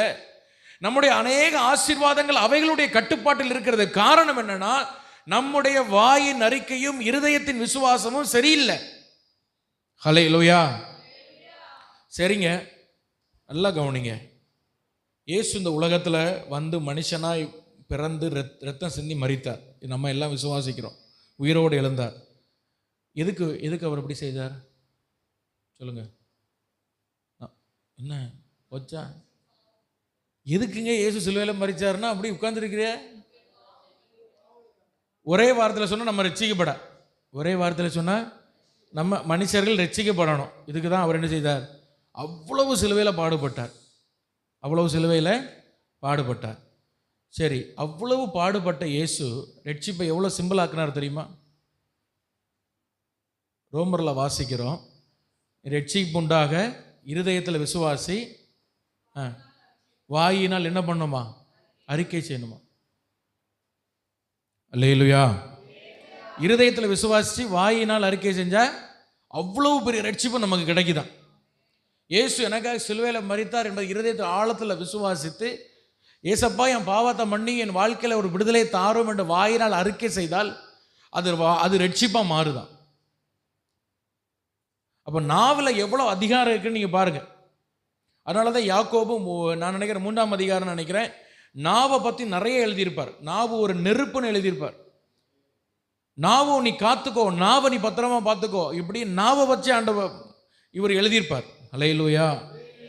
இந்த நாவை நம்ம சரியாக மாற்றணும்னு சொல்லி தான் ஆண்டவர் முதல்ல சீசர்கள் இறங்கும் பொழுது நாவை தொட்டார். அவர்களுக்கு அந்நிய பாஷை என்ற வரத்தை கொடுத்து நாவை தொட்டார். அல்லேலூயா. இன்னைக்கு நம்ம சர்ச்சில் மட்டும் 1 மணி நேரம் அந்நிய பாஷை பேசுவோம், அதோட முடிஞ்சு. இன்னைக்கு ஏன் நம்மளால இந்த ஓகின் ஆவிகளை ஜெயிக்க முடியலன்னா, நம்முடைய அறிக்கைகளும் நம்முடைய ஜெபங்களும் எப்படி இருக்குன்னா, அவிசுவாசத்தினாலேயே நம்ம ஜெபிக்கிறோம், அவிசுவாசத்தினாலேயே அறிக்கை பண்ணி கொண்டிருக்கிறோம். ஹல்லேலூயா. அவ்வளவு பெரிய தேவனை நம்ம ஆராதிக்கிறோம், அவ்வளவு பெரிய ஜீவனுள்ள தேவன் ஆராதிக்கிறோம். ஹல்லேலூயா. மற்றவங்கள்ட்ட சொல்லுவாங்க, நீங்கள் கவலைப்படாதீங்க, நீங்கள் ஜெபம் பண்ணுங்க, ஆண்டவர் எல்லாம் உங்களை மாற்றுவாருன்னு சொல்கிறவங்களுக்கு அவையிலோட இவையில தான் நிறைய பயம் வருங்க இருதயத்தில். எங்கே ஒருவேளை நம்ம சொல்கிறது நடக்காம ஆயிருமோன்னு. ஏன்னா நமக்கே நடக்கலையே. உங்கள் வாயின் அறிக்கை மாறாத வரை ரெப்பாயிமின் ஆவிகளை, சீகோன், ஓகு போன்ற ஆவிகளை உங்களால் ஜெயம் எடுக்க முடியாது. ஹல்லேலூயா. ஒரு ஆமென் சொல்லுங்க. ஹல்லேலூயா. சரி, 2வது, இந்த ரெப்பாயிமின் ஆவிகளை மோசே எப்படி ஜெயம் எடுத்தார் தெரியுமா? பைபிளில் வாசிக்கிறோம். மோசே, நம்ம பைபிள் நிறைய இடத்துல இது வாசிக்கணும்னு ஆக்சுவலாக அவசியம் இல்லை, ஆனாலும் நம்ம வாசிக்கலாம். மோசே ஒரு உபவாசித்து ஜெபிக்கிற மனுஷனாக இருந்தார். அந்த வசனத்தை எடுங்க. இரவும் பகலும் அப்படின்னு நான் ஒரு வார்த்தை சொல்லுவார்.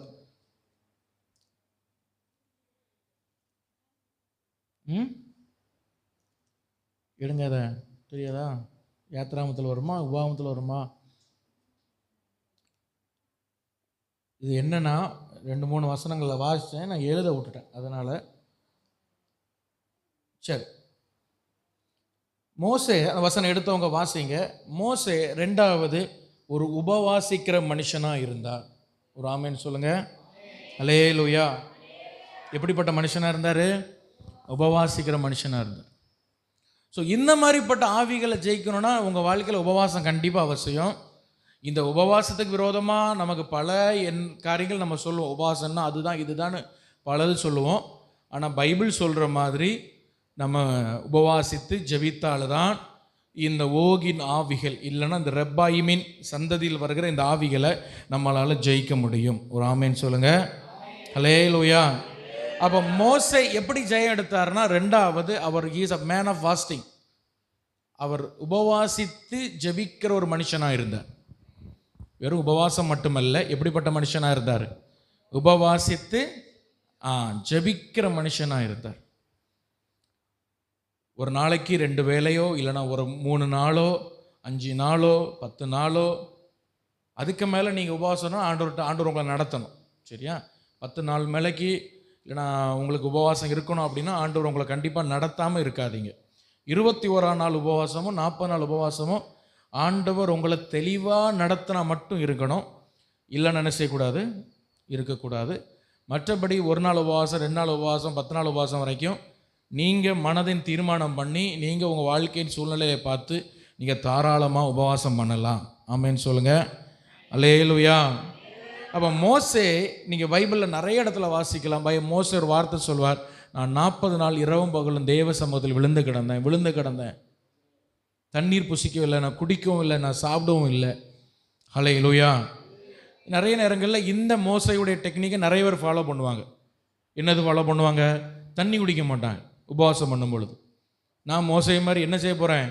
தண்ணி குடிக்காமல் 3 நாள் தண்ணி குடிக்காமல் சாப்பிடாம, இல்லை 10 நாள் தண்ணி குடிக்காமல் சாப்பிடாமல் இருக்க போகிறேன்னு இந்த மாதிரிப்பட்ட முடிவுகள்லாம் எடுப்பாங்க. இதனால் சரீரத்தில் நிறைய பாதிப்புகள் உண்டாகும். நல்லா புரியணும். ஆமென், ஹல்லேலூயா. நமக்குடைய ஆவியினுடைய பலத்தை பொறுத்து தான் நம்ம தண்ணி குடிக்காமல்.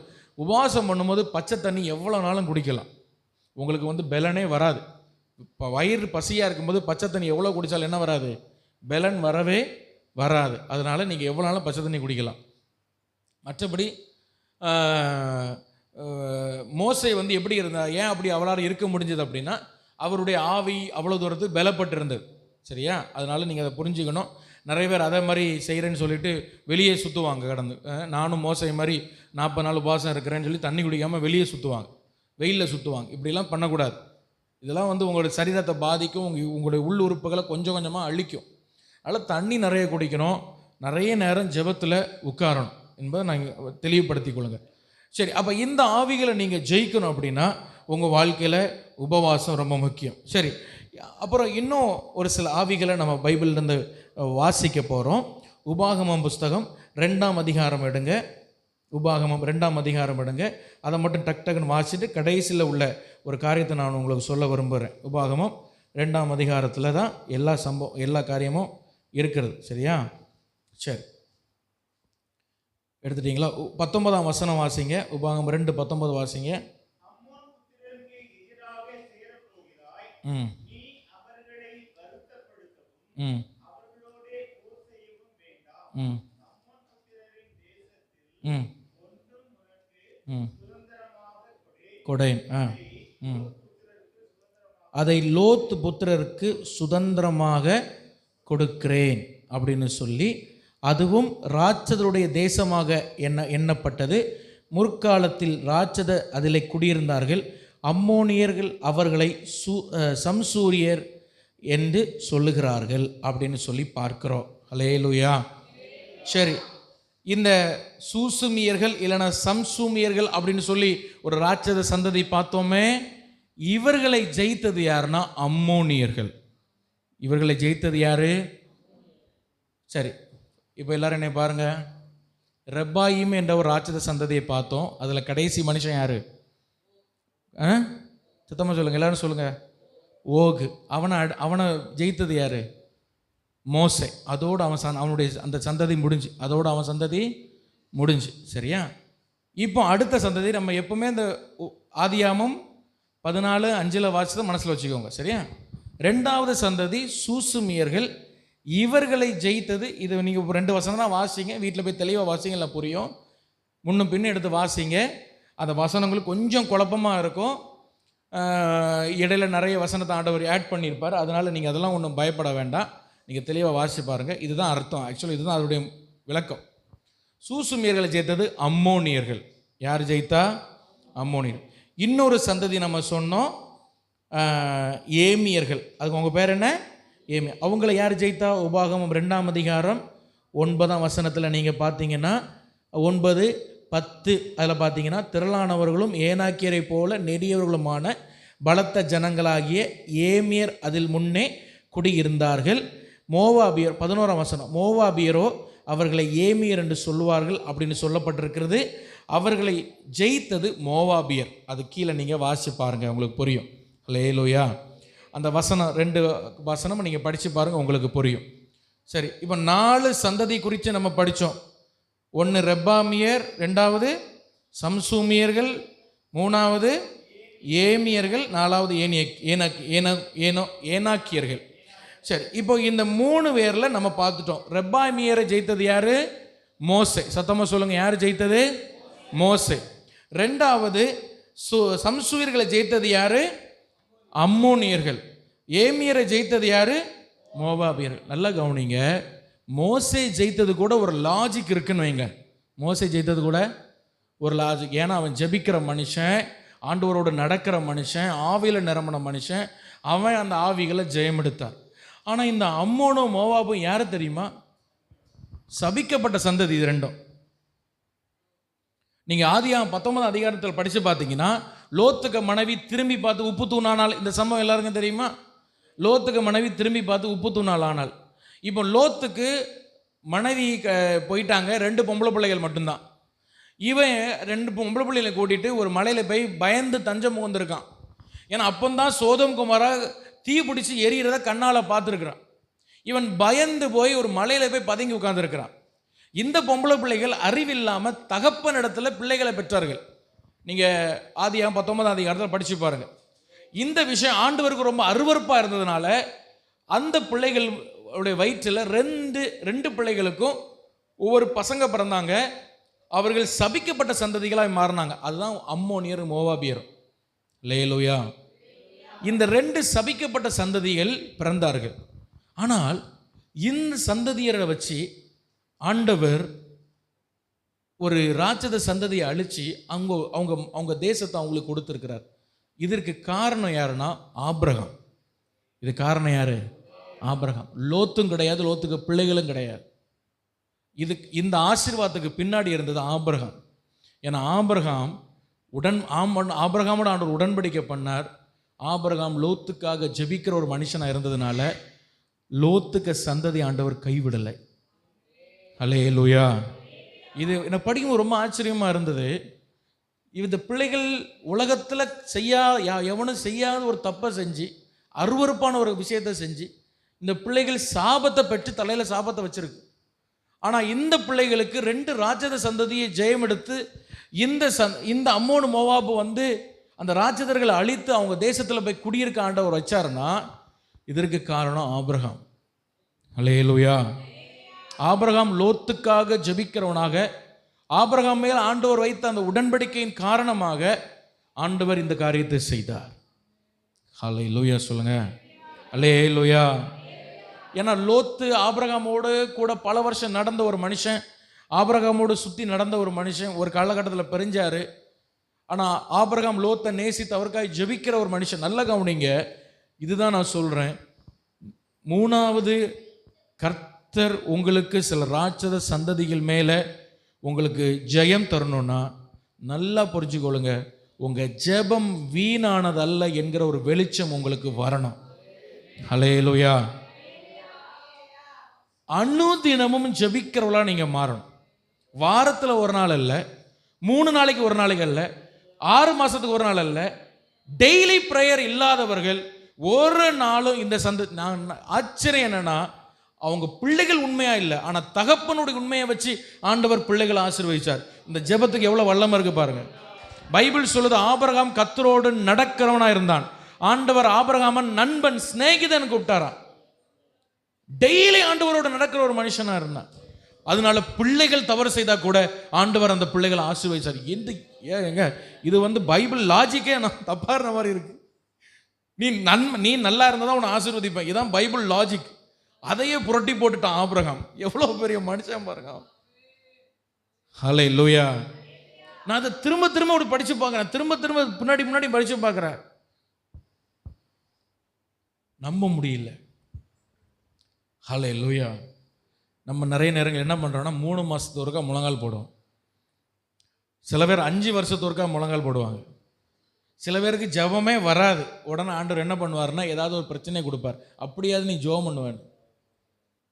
Price the Lord. ஹல்லேலூயா. நல்லா கவனிங்க. நீங்கள் ஒரு 6 மாதம் உதாரணமாக வைங்க, ஒரு 3 மாதம் நீங்கள் ஜெபம் பண்ணவே இல்லை. சர்ச்சுக்கு வாரீங்க, மீட்டிங் அட்டன் பண்ணுறீங்க, காணிக்கை கொடுக்குறீங்க, இங்கே நல்லா கைத்தட்டி ஆராதிக்கிறீங்க. ஆனால் 3 மாதம் நீங்கள் என்ன பண்ணல? ஜெபம் பண்ணவே இல்லை. உதாரணமாக நீங்கள் வச்சுக்கோங்க, 3 மாதம் என்ன பண்ணல? பர்சனல் ப்ரேயர் இல்லை. கூடி ஜபிக்கிறெல்லாம் கணக்கெடுக்கப்படாது. என்ன இதெல்லாம் இந்த கூட்டத்தோட கும்மாளம் போடுற மாதிரி ஆகும். எல்லாரும் கைத்தட்டு, நானும் கைத்தட்டுறேன், நானும் சர்ச்சுக்கு போயிட்டேன், நானும் ஸ்தோத்திரம் போட்டேன், நானும் பிரசங்கம் கேட்டேன், இதெல்லாம் கணக்கில் வராது. நான் சொல்கிறது ஆண்டவரோடு நடக்கிற, சும்மா ஜெபம் பண்ணுறேன்னா சும்மா பெட்டிஷன் எடுத்து ஆண்டவர்கிட்ட போய் அழுதுட்டு வர்றதில்லை. ஆண்டவரோடு நடக்கிற அனுபவம், அதான் அனுதின ஜெபம். 3 மாதம் நீங்கள் பண்ணலன்னு வைங்க, திடீர்னு உங்களுக்கு ஒரு எழுப்புதல் வந்துட்டு, திடீர்னு என்ன வந்துட்டு, ஏதோ பிரச்சனை வந்துட்டு, இல்லை எழுப்புதல் வந்துட்டு, நீங்கள் ஓடி போய் முழங்கால் போட ஆரம்பிக்கிறீங்க. இனி நான் ஜெபம் பண்ண போகிறேன்டா, யாரும் என்னை தடுக்க முடியாது அப்படின்ட்டு நீங்கள் ஜெபம் பண்ண போகிறீங்க. இப்போ என்ன பண்ண தெரியுமா? இந்த 3 மாதம் ஜெபிக்காம விட்டீங்களே, இதனுடைய பலனையும் நீங்கள் அனுபவிப்பீங்க. ஹல்லேலூயா. இந்த எப்படி அனுபவிப்பீங்க தெரியுமா? உங்களுக்கு திரும்ப 3 மாதத்துக்கு முன்னாடி எவ்வளோ ஆவியில் நிரம்பி இருந்தீங்களோ அந்த இதை நீங்கள் பிக்கப் பண்ணி கொண்டு வர்றதுக்கு ரொம்ப ரொம்ப கஷ்டப்படுவீங்க. ஏன்னா 3 மாதம் நீங்கள் விட்டுட்டீங்க. ஹல்லேலூயா. 3 மாதம் என்ன பண்ணிட்டீங்க? விட்டுட்டீங்க. இது எப்படி எனக்கு தெரியும் அப்படின்னா, நிறைய பேருடைய வாழ்க்கையின் மூலமாக கேட்டு தெரிஞ்சுக்கிட்டேன். இப்போ நீங்கள் விட்டீங்களான்னு என்கிட்ட கேட்கக்கூடாது. நிறைய பேருடைய வாழ்க்கையில் கேட்டு தெரிஞ்சுக்கிட்டது. அவங்க நினைப்பாங்க நமக்கு ஜெபிக்க தெரியும்ல, நம்ம தான் ஜெபம் பண்ணுறோம்ல, நம்ம பார்த்துக்கலான்னு பிசாசு இவங்களை பிஸியாக வச்சு 3 மாதம் 6 மாதம், சில பேர் 5 வருஷம் கூட திடீர்னு ஜெபம் பண்ணுவாங்க. இப்போ என்ன பண்ணோம்? 5 வருஷத்தை திரும்ப பேக் பண்ணி எடுக்கணும். 5 வருஷம் பின்னாடி போய் திரும்ப என்ன செய்யணும்? அவ்வளவு பலனையும் திரும்ப கொண்டு வரணும். இதனால் பயங்கரமாக உங்கள் சரீரமும் உங்கள் ஆவியும் உங்கள் ஆத்துமாவும் ரொம்ப ரொம்ப உடைக்கப்படும். ஹல்லேலூயா, ஹல்லேலூயா. அப்போ ஏதோ ஒரு நாள் உபவாசம் இருக்கிறேன், ஏதோ ஒரு நாள் ஆவியில் நிரம்பி ஜெபம் பண்ணுறேன், ஏதோ ஒரு நாள் நான் நல்ல பாட்டு பாடுறேன், அப்படி இல்லை. அனுதினமும் ஆபிரகாமை போல நீங்கள் நடக்காட்டா உங்களால் சில ராட்சத ஆவிகளை ஜெயம் எடுக்க முடியாது. ஹல்லேலூயா. இதுக்கு என்ன தெரியுமா வெளிச்சம் வேணும்? நான் முழங்கால் போடுறேன் பாருங்க. ஒவ்வொரு வாட்டியும் பிசாசு சொல்லுவான், நீ எதுக்கு ஜெபம் பண்ணுற? உனக்கு என்ன ஜெபம் பண்ணி என்ன தான் கிடச்சிட்டு, நீ என்ன தான் சாதிச்சிட்ட, உன் வாழ்க்கை அப்படியே தானே இருக்குது, இப்படி சொல்லி நிறைய பேர் என்ன பண்ணிட்டான்? ஸ்டாப் பண்ணிட்டான். நீங்கள் ஒவ்வொரு வாட்டியும் முழங்கால் போடும் பொழுது நீங்கள் சொல்லணும், இந்த முழங்கால் பிற்காலத்தில் கனி கொடுக்கும். ஹல்லேலூயா. நான் மறிக்கலாம், ஆனால் ஏன் ஜெபம் மறிக்காது. ஆமென் சொல்லுங்க. இது உண்மைங்க, இது உண்மை. உங்கள் பிள்ளைகளுக்காக நீங்கள் அழுறீங்களா? உங்கள் குடும்பத்திற்காக நீங்கள் ஜெபம் பண்ணுறீங்களா? சில விஷயத்துக்காக நீங்கள் ஜெபம் பண்ணுறீங்களா? பைபிளில் ஏஞ்சல்ஸ் குறித்து நீங்கள் படிச்சிருக்கீங்களா? தேவதூதர்கள் குறித்து நம்ம என்ன நினைக்கிறோம்? தேவதூதர்கள்னால் 2 சட்டையை வச்சுருப்பாங்க, ஏதோ சட்டையை அடிச்சுட்டு போவோம். பைபிள் எசேக்கியேல் புஸ்தகத்தில் படித்து பாருங்கள். அங்கே 4 ஜீவன்கள் பற்றிலாம் போட்டிருக்கு. அதெல்லாம் உடம்பெல்லாம் கண்ணாக இருக்குமா, சக்கரங்கள் இருக்குமா அதுக்கு பக்கத்தில். அது என்ன செய்யுமா? 24 மணி நேரமும் மனுஷனை ரட்சிக்கப்பட்டவங்க நோட் பண்ணிட்டு இருக்குமா. சரீரம் முழுவதும் கண்ணாக இருக்கும். ரட்சிக்கப்பட்டவர்களை அந்த தேவதூதர்கள் பார்த்துட்டு இருப்பாங்களாம். பரிசுத்தவான்களுடைய ஜெபங்களை அவர்கள் எடுத்து ஆண்டவருக்கு முன்னாடி போய் நிற்பாங்களாம். யாரு? இந்த 4 ஜீவன்கள், 24 மூப்பர்கள். பைபிளில் படிச்சு பாருங்க, இருக்கு. துதியையும் நம்ம ஜெபத்தையும் ஆண்டவருக்கு முன்னாடி கொண்டு போறதா இவங்க பிரதான வேலையே. பிரைஸ் தி லார்ட், ஹல்லேலூயா. அப்போ நம்ம ஆண்டவர் நம்மளை பார்க்குறார் ஒரு பக்கம், இன்னொரு பக்கம் ஒரு தூதர் கூட்டம் நம்மளை வாட்ச் பண்ணிட்டு இருக்கு. இப்போ நம்ம என்ன நினைக்கிறோம்? நான் சும்மா முழங்கால் போடுறேன், சும்மா சர்ச்சைக்கு வரேன், எனக்கு வேற வேலை இல்லை, ஏதோ இவருக்கு கூப்பிடுவார், அப்படி இல்லை. நீங்கள் செய்கிற ஒவ்வொரு விஷயமும் ஒவ்வொரு நாளும் அது பலன் கொடுத்து கொண்டே இருக்கும். பிரைஸ் தி லார்ட், ஹல்லேலூயா, ஹல்லேலூயா. ஒரு ஆமென் சொல்லுங்க. ஹல்லேலூயா. இந்த ஜிம்முக்கு போவாங்க தெரியுமா பசங்க? ஜிம்முக்கு போவாங்க. இந்த ஜிம் கோச்செல்லாம் நான் பேசி கேள்விப்பட்டிருக்கிறேன். ஜிம்முக்கு போகிறவங்க ஒரு மாதம் பயங்கரமாக ஒர்க் அவுட் பண்ணுவான். ஒரு மாதம் என்ன செய்வான்? எல்லாம் முட்டை வெயிட்டுக்கிட்ட தூக்கி எரிஞ்சிருவான், அப்படி வேலை ஒர்க் அவுட் பண்ணுவான். அதுக்கப்புறம் ஒரு 3 மாதம் கழித்து அவனால் ஒர்க் அவுட் பண்ண மாட்டான். ஏன்னா அவனுடைய சரீரத்தில் எந்த மாற்றமும் அவனுக்கு தெரியாது. ரியல் மனுஷனுடைய சரீரம் என்னது? அதுக்கப்புறம் அது 1 மாதம் பயங்கர மாற்றம் தெரியும். ஃபஸ்ட்டு எடுக்கிறான் பாருங்க, ஒரு 30 நாளுக்கு சரீரம் பயங்கர மாற்றம் தெரியும். அவனுக்கே ஒரு உற்சாகமாக இருக்கும். அவன் சரீரம் டக்குன்னு உற்சாகமாகிறது, பலப்படுறது, எல்லாம் இதெல்லாம் இப்படி பெருசாக அவனுக்கு ஒரு உற்சாகமாக இருக்கும். அப்படி கண்ணாடி முன்னாடி நீ பார்ப்பான், என்னடா இப்படி ஆயிட்டோம், 10 நாளில் இப்படி ஆயிட்டா, 25 நாள் இப்படி ஆயிட்டா, அப்படி திரும்பி பார்ப்பான். ஆனால் ஒரு 3 மாதம் கழியும் பொழுது உடம்பு அப்படியே தான் இருக்கும். இவன் விளையாடி பார்ப்பான், திரும்பி வந்து பார்ப்பான், ஒன்றும் மாற அப்படியே தான் இருக்கும். திரும்ப விளையாடுவான், வந்து பார்ப்போம். 3-4 மாதம் எப்படி இருக்கும்? அப்படியே தான். இதில் தான் நிறைய பேர் என்ன பண்ணுவாங்கன்னா, ஜிம் மாஸ்டர்ஸ் நீங்கள் பேசி பாருங்கள், என்ன ஏன் 3 மாதம் வருவான், அதுக்கப்புறம் விட்டுருவான், இப்படியே தான் சொல்லுவாங்க. ஏன்னா 3 மாதத்துக்கு அப்புறம் அவனுக்கு இந்த மோட்டிவேஷன் இருக்காது. ஏன்னா அவனுக்கு ஒரு மாற்றமும் தெரியாது. ஆனால் அவங்க சொல்கிறாங்க, இந்த முதல் ஒரு மாதம் மாறிடுச்சு தெரியுமா, அது மாற்றமே கிடையாதான். முதல் ஒரு மாதம் ஒரு புஃப்னு வந்து இல்லை, அது மாற்றமே கிடையாது. அந்த 3 மாதம் கழிச்சு, இல்லைனா 1 மாதம் கழிச்சு, ஒரு 3-4 மாதம் எந்த மாற்றம் ஆகாமல் சரீரத்துக்கு ஒர்க் அவுட் பண்ணிகிட்டே இருக்கிறான் பாருங்க, அன்னைக்கு தான் உண்மையான ஸ்ட்ரென்த் அவன் சரீரத்தில் உருவாக ஆரம்பிக்கும்னு சொல்கிறாங்க. அந்த இது பண்ணுறோம், அந்த மசில் எல்லாம் கரெக்டாக இதாகி அவன் சாப்பிட்ற ப்ரோட்டீன் எல்லாம் மசில்குள்ளே போய் அது உள்ளே வேலை நடக்கான வெளியே தெரியாது. உண்மையான ஸ்ட்ரென்த் வந்து 1 மாதம் 2 மாதம் கழிச்சு தான் உள்ள ஒர்க் தெரியுமா. ஒரு ஆமென் சொல்லுங்கள். இதுதான் எதுக்கு சொல்கிறேன்னா, ஆவிக்குரிய விஷயத்தில் இப்படி தான். ஒரு நாள் ஜோம் பண்ணோன்னா அப்படியே சொல்ல மாதிரி நமக்கு ஒரு ஃபீலிங் வரும். உண்மைதான். எப்படி ஃபீலிங் வரும், பவுல் என்ன பவுல், ஏன் முன்னாடி ஒரு பிசாசை விடுங்கடா, நான் இப்போ விரட்டி காட்டுறேன்னு ஒரு ஸ்பீடு வரும். ஒரு 3 நாள் உபவாசத்துலே, எப்படிங்க, ஒரு 3 நாள் உபவாசத்துலே அப்படி நமக்கு ஒரு ஸ்பீடு வரும். நான் என்ன ஏசு கிறிஸ்துக்கு அடுத்தது நான் தான்டா ஜெப வீரன் அப்படின்னு என்ன வரும். ஆனால் நீங்கள் ஜோம் பண்ணிட்டே இருங்க, ஒரு மாதம் கழிச்சு உங்களுக்கே ஒரு மோட்டிவேஷன் இல்லாமல் எதுக்கு ஜோம் பண்ணுறோம் அப்படின்ற மாதிரி ஒரு போர் அடிக்கிற மாதிரி. ஆனால் உண்மை தெரியுமா, அப்போந்தான் உண்மையான வேலை நடக்கு உள்ள. ஆமென்னு சொல்லுங்க. ஹல்லேலூயா. என்னைக்கு ஜெபம் கடமையா இல்லை பழக்கமாக மாறுதோ, என்னைக்கு ஜெபம் உங்களுக்கு ஆசையாக மாறுதோ, அன்னைக்கு தான் உங்கள் வாழ்க்கையில் ராட்சத ஆவிகளை நீங்கள் ஜெயம் எடுக்க முடியும். ஒரு ஆமென்னு சொல்லுங்க. ஹல்லேலூயா.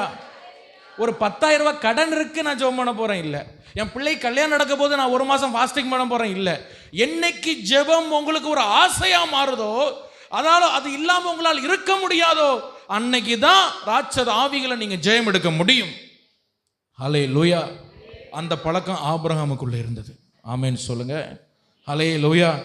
ஸோ ரெப்பாயிமின் ஆவிகளை மோசே எப்படி ஜெயித்தார்? வாயின் வார்த்தை, 2வது உபவாசம். இந்த 2 ஆவிகள் எப்படி ஜெயம் எடுக்கப்பட்டது? சொல்லுங்க. அனுதினம் தேவனோடு நடக்கிற உறவு. ஆமென். ஹல்லேலூயா. 3வது பார்க்குற ஆவி தான் ஏனாக்கிற ஆவி. சத்தமாக சொல்லுங்க, என்ன ஆவி? இதை நான் ஆவின்னு சொல்கிறேன். ஆக்சுவலாக இது ராட்சத சந்ததியை நான் ஏன் ஆவின்னு சொல்கிறேன்னா, உங்கள் மனதில் இது புரியணும். ஆக்சுவலாக இது ஏதோ 4000 வருஷத்துக்கு 5000 வருஷத்துக்கு முன்னாடி வாழ்ந்த ஏதோ சந்ததின்னு நினைக்கக்கூடாது. இன்னைக்கு போராடுகிற உள்ளதிலே மோசமானது இந்த ஏனாக்கிற ஆவி. உள்ளதிலே ரொம்ப ரொம்ப மோசமானது இது என்னன்னா, பயங்கர தந்திரமா. ஹல்லேலூயா. இந்த ஓகி நாவில உங்கள் வாழ்க்கையில் சந்திப்பு இது என்ன பண்ண தெரியுமா? உங்களை வந்து முகத்துக்கு முகம் நின்று போராடும். என்ன பண்ணும்? நீங்கள் ஜெபம் பண்ணும் பொழுது, உபவாசம் பண்ணும் பொழுதெல்லாம் பயங்கரமாக போராட்டங்கள் அனுபவிப்பீங்க பாருங்க. அப்படி அனுபவிச்சிருக்கீங்களா? ஆமென்னு சொல்லுங்க. இல்லையா? பாஸ்டர் நான் உபவாசம் பண்ணாதானே அப்படின்னு நினைக்கிறீங்களா?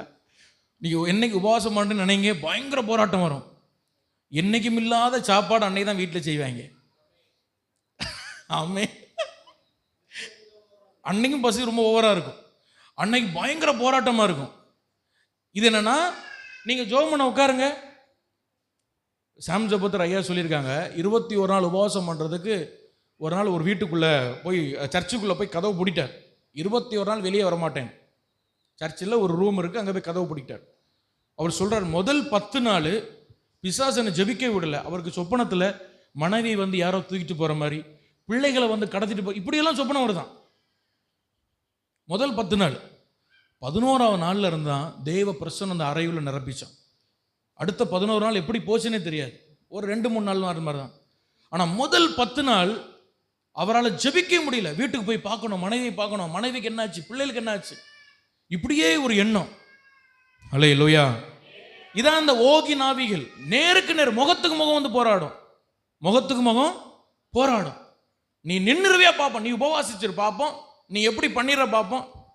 சவால் கூட உங்க முன்னாடி வந்து நின்று. ஹல்லேலூயா. உங்கள் குடும்பத்தில் ஏதோ நடக்கிறது மாதிரி, உங்கள் ஊழியக்காரருக்கு ஏதோ நடக்கிற மாதிரி, அவங்க அங்கே ஏதோ அப்படிப்பட்ட சொப்பனெல்லாம் உங்களுக்கு வரும். ஹல்லேலூயா. நீங்கள் வந்து ஒரு முயற்சி எடுக்கிறீங்க, ஒரு ட்ரை பண்ணுறீங்க. இப்போ கூட பிரசங்கம் கேட்கும் போது யாரோ ஒருத்தர் என்ன பண்ணியிருக்கீங்க, இனி அடுத்த திங்கக்கிழமையில உபவாசம் பண்ணோன்னு தீர்மானம் பண்ணியிருக்கீங்க. Ready to face Og. Hallelujah. ஓகை சந்திக்க ஆயத்தம் பாருங்க. கண்டிப்பாக வந்து போகிறோம். முகத்துக்கு முகம் நின்று சவால் விட்டும். நீ பண்ணிடு பார்ப்போம், நீ உபவாசம் பண்ணிடு பார்ப்போம். அன்னைக்கு தான் உங்களுக்கு டியூட்டி தரும், அன்னைக்கு தான் உங்களுக்கு வேலை தரும், அன்னைக்கு தான் போராடும் உங்களை. ஆனாலும் நீங்கள் சொல்லணும், செத்தா உபவாசத்தோடு சாவேன், இல்லைன்னா ஜெபம் பண்ணும். அப்படி ஒரு முடிவு எடுத்தால் இவனெல்லாம் ஜெயிக்க முடியும். அல்லேலூயா. உபவாசம் பண்ணி ஜெபம் பண்ணி வாழ்ந்தா வாழ, இல்லைன்னா வாழ மாட்டேன் அப்படின்னு ஒரு தீர்மானத்தோடு இருக்கணும். ஆனால் இந்த ஏனாக்கின் ஆவி எப்படி தெரியுமா? பயங்கர தந்திரம். நீங்கள் அடிக்கும் பொழுது ஓடி ஒளிஞ்சிக்கும். என்ன செய்யும்? வாசிக்கலாமா? இந்த ஏனாக்கின் ஆவியை கொஞ்சமாக ஜெயித்தது யாருன்னா யோசுவா. யோசுவா 11ஆம் அதிகாரம் எடுங்க. யோசுவா 11ஆம் அதிகாரம் எடுங்க. 22ஆம் வசனம் வாசிங்க. யோசுவா 11:22. சீக்கிரமாக ஒருத்தர் வாசிங்க. யோசுவா 11:22. இஸ்ரவேல் புத்திரர் தேசத்தில் ஏனாக்கியர் ஒருவரும் மீதியாக வைக்கப்படவில்லை. காசாவிலும் காத்திலும் அஸ்திரோத்தில் மாத்திரம். யோசுவா மோசைக்கு அப்புறம் யார் தலைவராக இருந்தது? யோசுவா. சரியா? நல்லா கவனிங்க, எல்லாம் கவனிங்க. இங்கே பாருங்க, சண்டே ஆராதனை மெசேஜை மிஸ் பண்ணவே கூடாது. நல்ல மனசில் பதிச்சு வச்சு டெய்லியும் ஒரு திங்கக்கிழமை, செவ்வாய்க்கிழமை, புதன்கிழமை, வியாழக்கிழமை, வெள்ளிக்கிழமை மற்ற என்ன செய்தி நீங்கள் கேளுங்க. ஆனால் இதை சொல்லி ஒரு வார்த்தை நீங்கள் ஜெபம் பண்ணிடுங்க. அல்லேலூயா. ஒரு வார்த்தை ஜெபம் பண்ணிட்டு தான் நீங்கள் அதனால் ரொம்ப கவனமாக இருக்கணும். இந்த 3 ஆவிகள் குறித்து சொல்லியிருக்கிறேன். இப்போ ஏனாக்கு குறித்து பார்க்குறோம். இதை இஸ்ரவேலுக்குள்ளே இருந்து துரத்துனது யார்? யோசுவா. யார் துரத்துனது? இந்த ஆவிகள் பார்த்தது, அப்பா மோசையோட பயங்கரமாக இருக்கான்ப்பா இவன். மோசையை கூட முகத்துக்கு முகம் இஸ்ரவேல் ஜனங்கள் எதிர்த்தார்கள். ஆனால் யோசுவாக்கு ஆண்டவர் சொல்லிட்டார், உன் முன்னாடி ஒருத்தன் கூட நான் எதிர்த்திக்க மாட்டேன்டா. அல்லேலூயா. இஸ்ரவேல் ஜனங்களை 40 வருஷம் வேற யாரும் எதிர்க்கலை. யார் எதிர்த்தா? சொந்த ஜனங்களை எதிர்த்தாங்க. ஆனால் யோசுவாக்கு ஆண்டவர் வாக்கு கொடுத்தார், உன் முன்னாடி ஒருத்தன் எதிர்த்து நிற்க மாட்டான். அது இஸ்ரவேல் ஜனங்களாலும் சரி. யோசுவா சரித்திரம் பாருங்க, ஒருத்தரும் யோசுவாவை எதிர்த்து நின்றது கிடையாது. அல்லேலூயா. இப்போ இந்த ஆவிகள் பார்க்கு இவனை நம்ம முகத்துக்கு முகம் என்ன செய்ய முடியாது, பேக் அடிக்குது. நல்லா கவனிங்க. இந்த மாதிரிப்பட்ட ஆவிகள் தன்னுடைய தோல்வியை ஒத்துக்கொண்டது போல ஒத்துக்கொள்ளும். அதனால் நீங்கள் நிர்விசாரமாக ஈஸி எடுத்துடக்கூடாது. இது என்ன பண்ணுது தெரியுமா? இஸ்ரவேலை விட்டு இவங்க அந்த ராட்சச சந்ததி ஓடி பக்கத்தில் இருக்கிற பெலிசிய சந்ததியில் போய் ஒளிஞ்சுக்கிட்டாங்க. இஸ்ரவேலுக்குள்ளே இதால் என்ன செய்ய முடியாது, இப்போ வர முடியாது. பெலிசிய சந்ததிகளுக்குள்ளே போய் ஒளிஞ்சுக்கிட்டாங்க. அல்லேலூயா. அல்லேலூயா சொல்லுங்க. அல்லேலூயா. காசா, காத்து இப்படி போன்ற தேசத்தில் போய் இவனுங்க என்ன பண்ணிட்டாங்க, ஒளிஞ்சுக்கிட்டாங்க. எப்போ திரும்ப வந்தது தெரியுமா? சவுல் என்ற ராஜா பரிசுத்த ஆவியை என்னைக்கு இழந்தானோ அன்னைக்கு வாரான் காத்திலிருந்து கோலியாத்துன்னு ஒருத்தன். ஒரு ஆமேன்னு சொல்லுங்க. புரியுதா? எத்தனை பேர் புரியுது? விளக்கணுமா? அவ்வளவு நாள் சும்மா இருந்துக்கிட்டு, யோசுவா காலத்தில் போனவன் அவ்வளவு காலம் சும்மா இருந்துக்கிட்டு, என்னைக்கு இந்த சவுல் ராஜாக்கு மேல இருந்து பரிசுத்த ஆவியானவர் எடுக்கப்படுதோ அடுத்த அதிகாரத்தில் வந்து நிற்கான். முதல் வசனத்தில் 1 சாமுவேல் 16 சவுலுக்கு மேல இருக்கிற பரிசுத்த ஆவி போகுது. 1 சாமுவேல் 17 காத்திலிருந்து ஒரு ராட்சதம் வந்து நிற்கிறான். அவன் தான் கோலியாத். அல்லேலூயா. அப்போ இந்த ஆவிகள் என்ன செய்யும்னா ஒளிஞ்சிக்கிற மாதிரி ஒளிஞ்சிக்கும். நீங்கள் என்னைக்கு நான் சொன்ன பாருங்க, உங்களுக்கு அந்த ஸ்பீடு, ஜெபத்தின் ஸ்பீடு குறையும், உபவாசத்தின் ஸ்பீடு குறையும், வசனம் தியானிக்கிற ஸ்பீடு குறையும், ஆவிக்குரிய வாழ்க்கை ஒரு போர் அடிக்கிற மாதிரி உங்களுக்கு இருக்கும் பாருங்க. அப்போ வரும் இது. நீங்கள் நினைப்பீங்க நான் எல்லாம் துரத்திட்டேன். அதான் இந்த ஏனாக்கின் ஆவிகள். ஹல்லேலூயா. இது என்ன செய்யும்?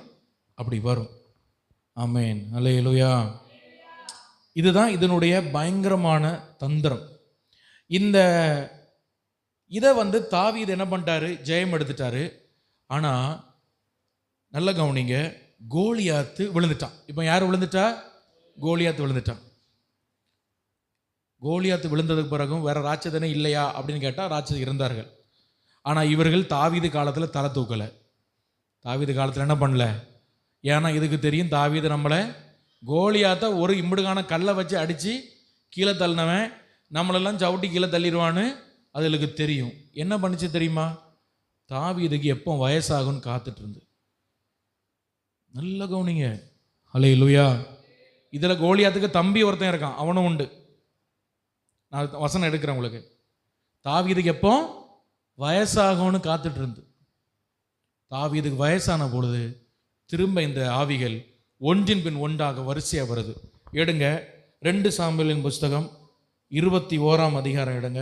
2 சாமுவேலின் புஸ்தகம் 21ஆம் அதிகாரம் 15ஆம் வசனம் எடுங்க. பின்பு பெலிஸ்தியர் இஸ்ரவேலின் மேல் யுத்தம் செய்தார்கள். அப்பொழுது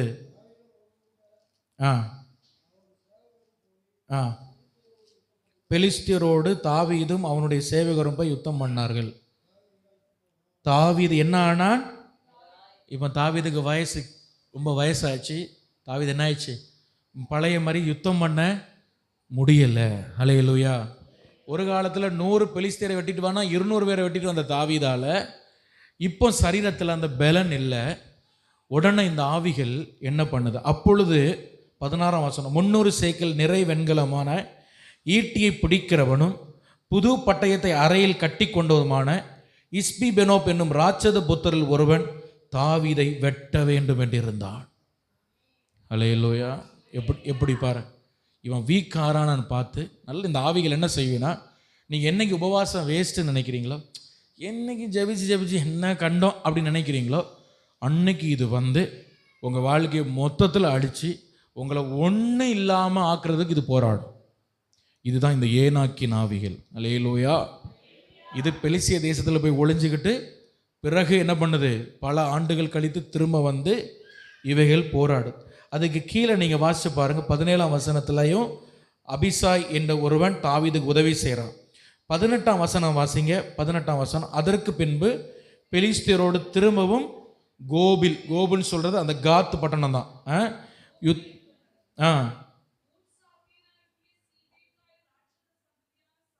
சாப்பை என்ன பண்ணான்? வெட்டி போனான். அடுத்தது பின்னும் ஒரு யுத்தம் நடந்தது. காத் ஊரானாகிய கோலியாத்தின் சகோதரனை யார் வெட்டினது? எல்கானான் அப்படின்னு சொல்கிற ஒரு பெத்லேகேமியன் அவன் வெட்டி போட்டான். திரும்பவும் ஒரு யுத்தம் நடக்குது. அப்போ 6 விரல் கொண்ட ஒரு ராட்சதன் வர்றான். அவனையும் தாவீதும் அவனுடைய சேவகரும் முழுவதுமாய் கொண்டு போட்டார்கள். பின்பு இந்த ராட்சத சந்ததிகள் அதுக்கப்புறம் பைபிளில் எங்கேயுமே வரல. ஆமென் சொல்லுங்க. ஹல்லேலூயா. அப்போ தாவீதை கொண்டு ஆண்டவர் இந்த ராட்சத சந்ததிக்கு ஒரு பெரிய எண்டை கொடுக்கிறார், இந்த ஏனாக்கின் ஆவிகளுக்கு. இது எப்படி வந்து தெரியுமா? One after behind, one after another, அடுத்து பாசர் முடியலை. பாசர் எவ்வளவு ஜெபம் பண்ணி பார்க்குறேன், எவ்வளவு உபவாசம் பண்ணி பார்க்குறேன், முடியலை. ஹல்லேலூயா. முதல்ல ஒரு ராட்சதன் வர்றான், அவன் அடிச்சான். அடுத்த ஒருத்தன் வரான், தாவீதுக்கு சகோதரன் வரான். அடுத்த ஒருத்தன் வரான், அவன் 6 விரல் கொண்டவன். வித்தியாசம் தினுசா இருக்கு. நம்ம சொல்றோம்ல, தினுசா இருக்கு பாச பிரச்சனை, தினுசா இருக்கு போராட்டம். ஹல்லேலூயா. திரும்ப வந்து அடி. ஏன்னா அதுக்கு தெரியும் எப்படியாவது அடிச்சிடலாம், இந்த கேப்பை விட்டா திரும்ப இவனை ஒன்றும் பண்ண முடியாது அப்படின்னு சொல்லி திரும்ப இந்த ஆவிகள் வந்து போராடுகிறது. ஆனால் கர்த்தர் தாவீதோடு இருந்தார். ஹல்லேலூயா, ஹல்லேலூயா. இதுக்கு ஒரு முக்கியமான விஷயம் என்னன்னு சொன்னால், நல்ல கவனிங்க, கீழ்ப்படிதல். சொல்லுங்க, என்ன சொல்லுங்க? கீழ்ப்படிதல். ஹல்லேலூயா. இது தாவீதுக்குள்ள ஒரே ஒரு இடத்துல அவன் கீழ்ப்படியாமல் போனார். மற்றபடி தாவீதுக்குள்ள நல்ல ஒரு கீழ்ப்படிதல் இருந்தது. கவனிங்க, தாவீதுக்குள்ள என்ன இருந்தது? நல்ல ஒரு, இந்த ராட்சத சந்ததி இந்த பூமியில வர்றதற்கு முதல் காரணமே கீழ்ப்படியாமை தான். முதல் காரணம் என்னது? கீழ்ப்படியாமை. ஹல்லேலூயா. சரி, ராட்சத சந்ததி பூமியில வந்தது. ஆண்டவர் பெருவெள்ளத்தை கொண்டு உலகம் முழுசையும் அழிச்சிட்டாரு. இப்போ நோவாவின் குமாரர் அவனுடைய மருமக்கள்மார் மட்டும்தான் 8 பேர் மட்டும்தான் இருக்கிறாங்க. இப்போ நான் ஒரு கேள்வி கேட்கிறேன், திரும்ப எப்படி இந்த ராட்சத சந்ததி வந்தது? ஹல்லேலூயா. நம்ம ஆதியாகமம் 6ல் படித்தோம், ராட்சத சந்ததி கீழ்ப்படியாமையில் வந்தேன்னு. அதுக்கப்புறம் தான் ஒரு பெருவெள்ளம் வந்து உலகமே அழிஞ்சிட்ட, 8 பேர் தானே காப்பாற்றப்பட்டாங்க. திரும்ப எப்படி இந்த ராட்சத சந்ததி வந்தது அப்படின்னா, நோவாவுக்கு பசங்களில் ஒருத்தன் பேர் வந்து காம். ஒருத்தனுக்கு பேர் என்ன? காம். இந்த பயலுக்கு கீழ்ப்படிய மாட்டான். இந்த காம் என்ன செய்ய மாட்டான்? கீழ்ப்படிய மாட்டான். அதனால இந்த காம ஒரு கீழ்ப்படியாமை, ஒரு இவன் சந்ததியாக தான் இருப்பான்னு நோவாவுக்கு முன்னாடியே தெரிஞ்சதுனால அவன் ஒரு தப்பு பண்ணும்போது அவன் சந்ததியை சபிக்கிறார். அல்லேலூயா.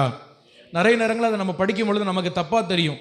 காம் தப்பு பண்ணதுக்கு அவன் பிள்ளை எதுக்கு நோவா சபிச்சார், பேரன் எதுக்கு சபிச்சாருன்னு. உன்னை இறக்கி விடு. நோவா எதுக்கு சபிச்சார் நமக்கு தோணும். ஆக்சுவலாக என்னன்னா, நல்லா கவனிங்க, காம் ஒரு கீழ்ப்படியாமையின் பிள்ளையாக தான் இருப்பான், நோவாவுக்கு முன்னாடியே தெரியும். ஆமென். அல்லேலூயா. சரி, அது ஒரு பெரிய சம்பவம் வாசிக்கணும். இப்போ இந்த காமுக்க சந்ததியில் ஒருத்தன் பிறக்கிறான், அவன் பேர் நிம்ரோத். அவன் பேர் என்னது? நிம்ரோத். ஆதியாகமம் 10ஆம் அதிகாரத்தில் வாசிக்கலாம். யூத பாரம்பரியங்கள் நிறைய சொல்கிறது இந்த நிம்ரோத் ஒரு ராட்சதனாக இருந்தானா. ஏன்னா இந்த காமின் சந்ததியில் தேவனுக்கு பிரியமில்லாத திருமணம் மீண்டும் நடக்குது. தேவனுக்கு பிரியமில்லாத திருமணம் மீண்டும் நடக்குது. அல்லேலூயா. இப்போ இந்த நிம்ரோத்து தான் பாபேல் கோபுரம் கட்டுறான். நிம்ரோத் என்ன கட்டுறாரு?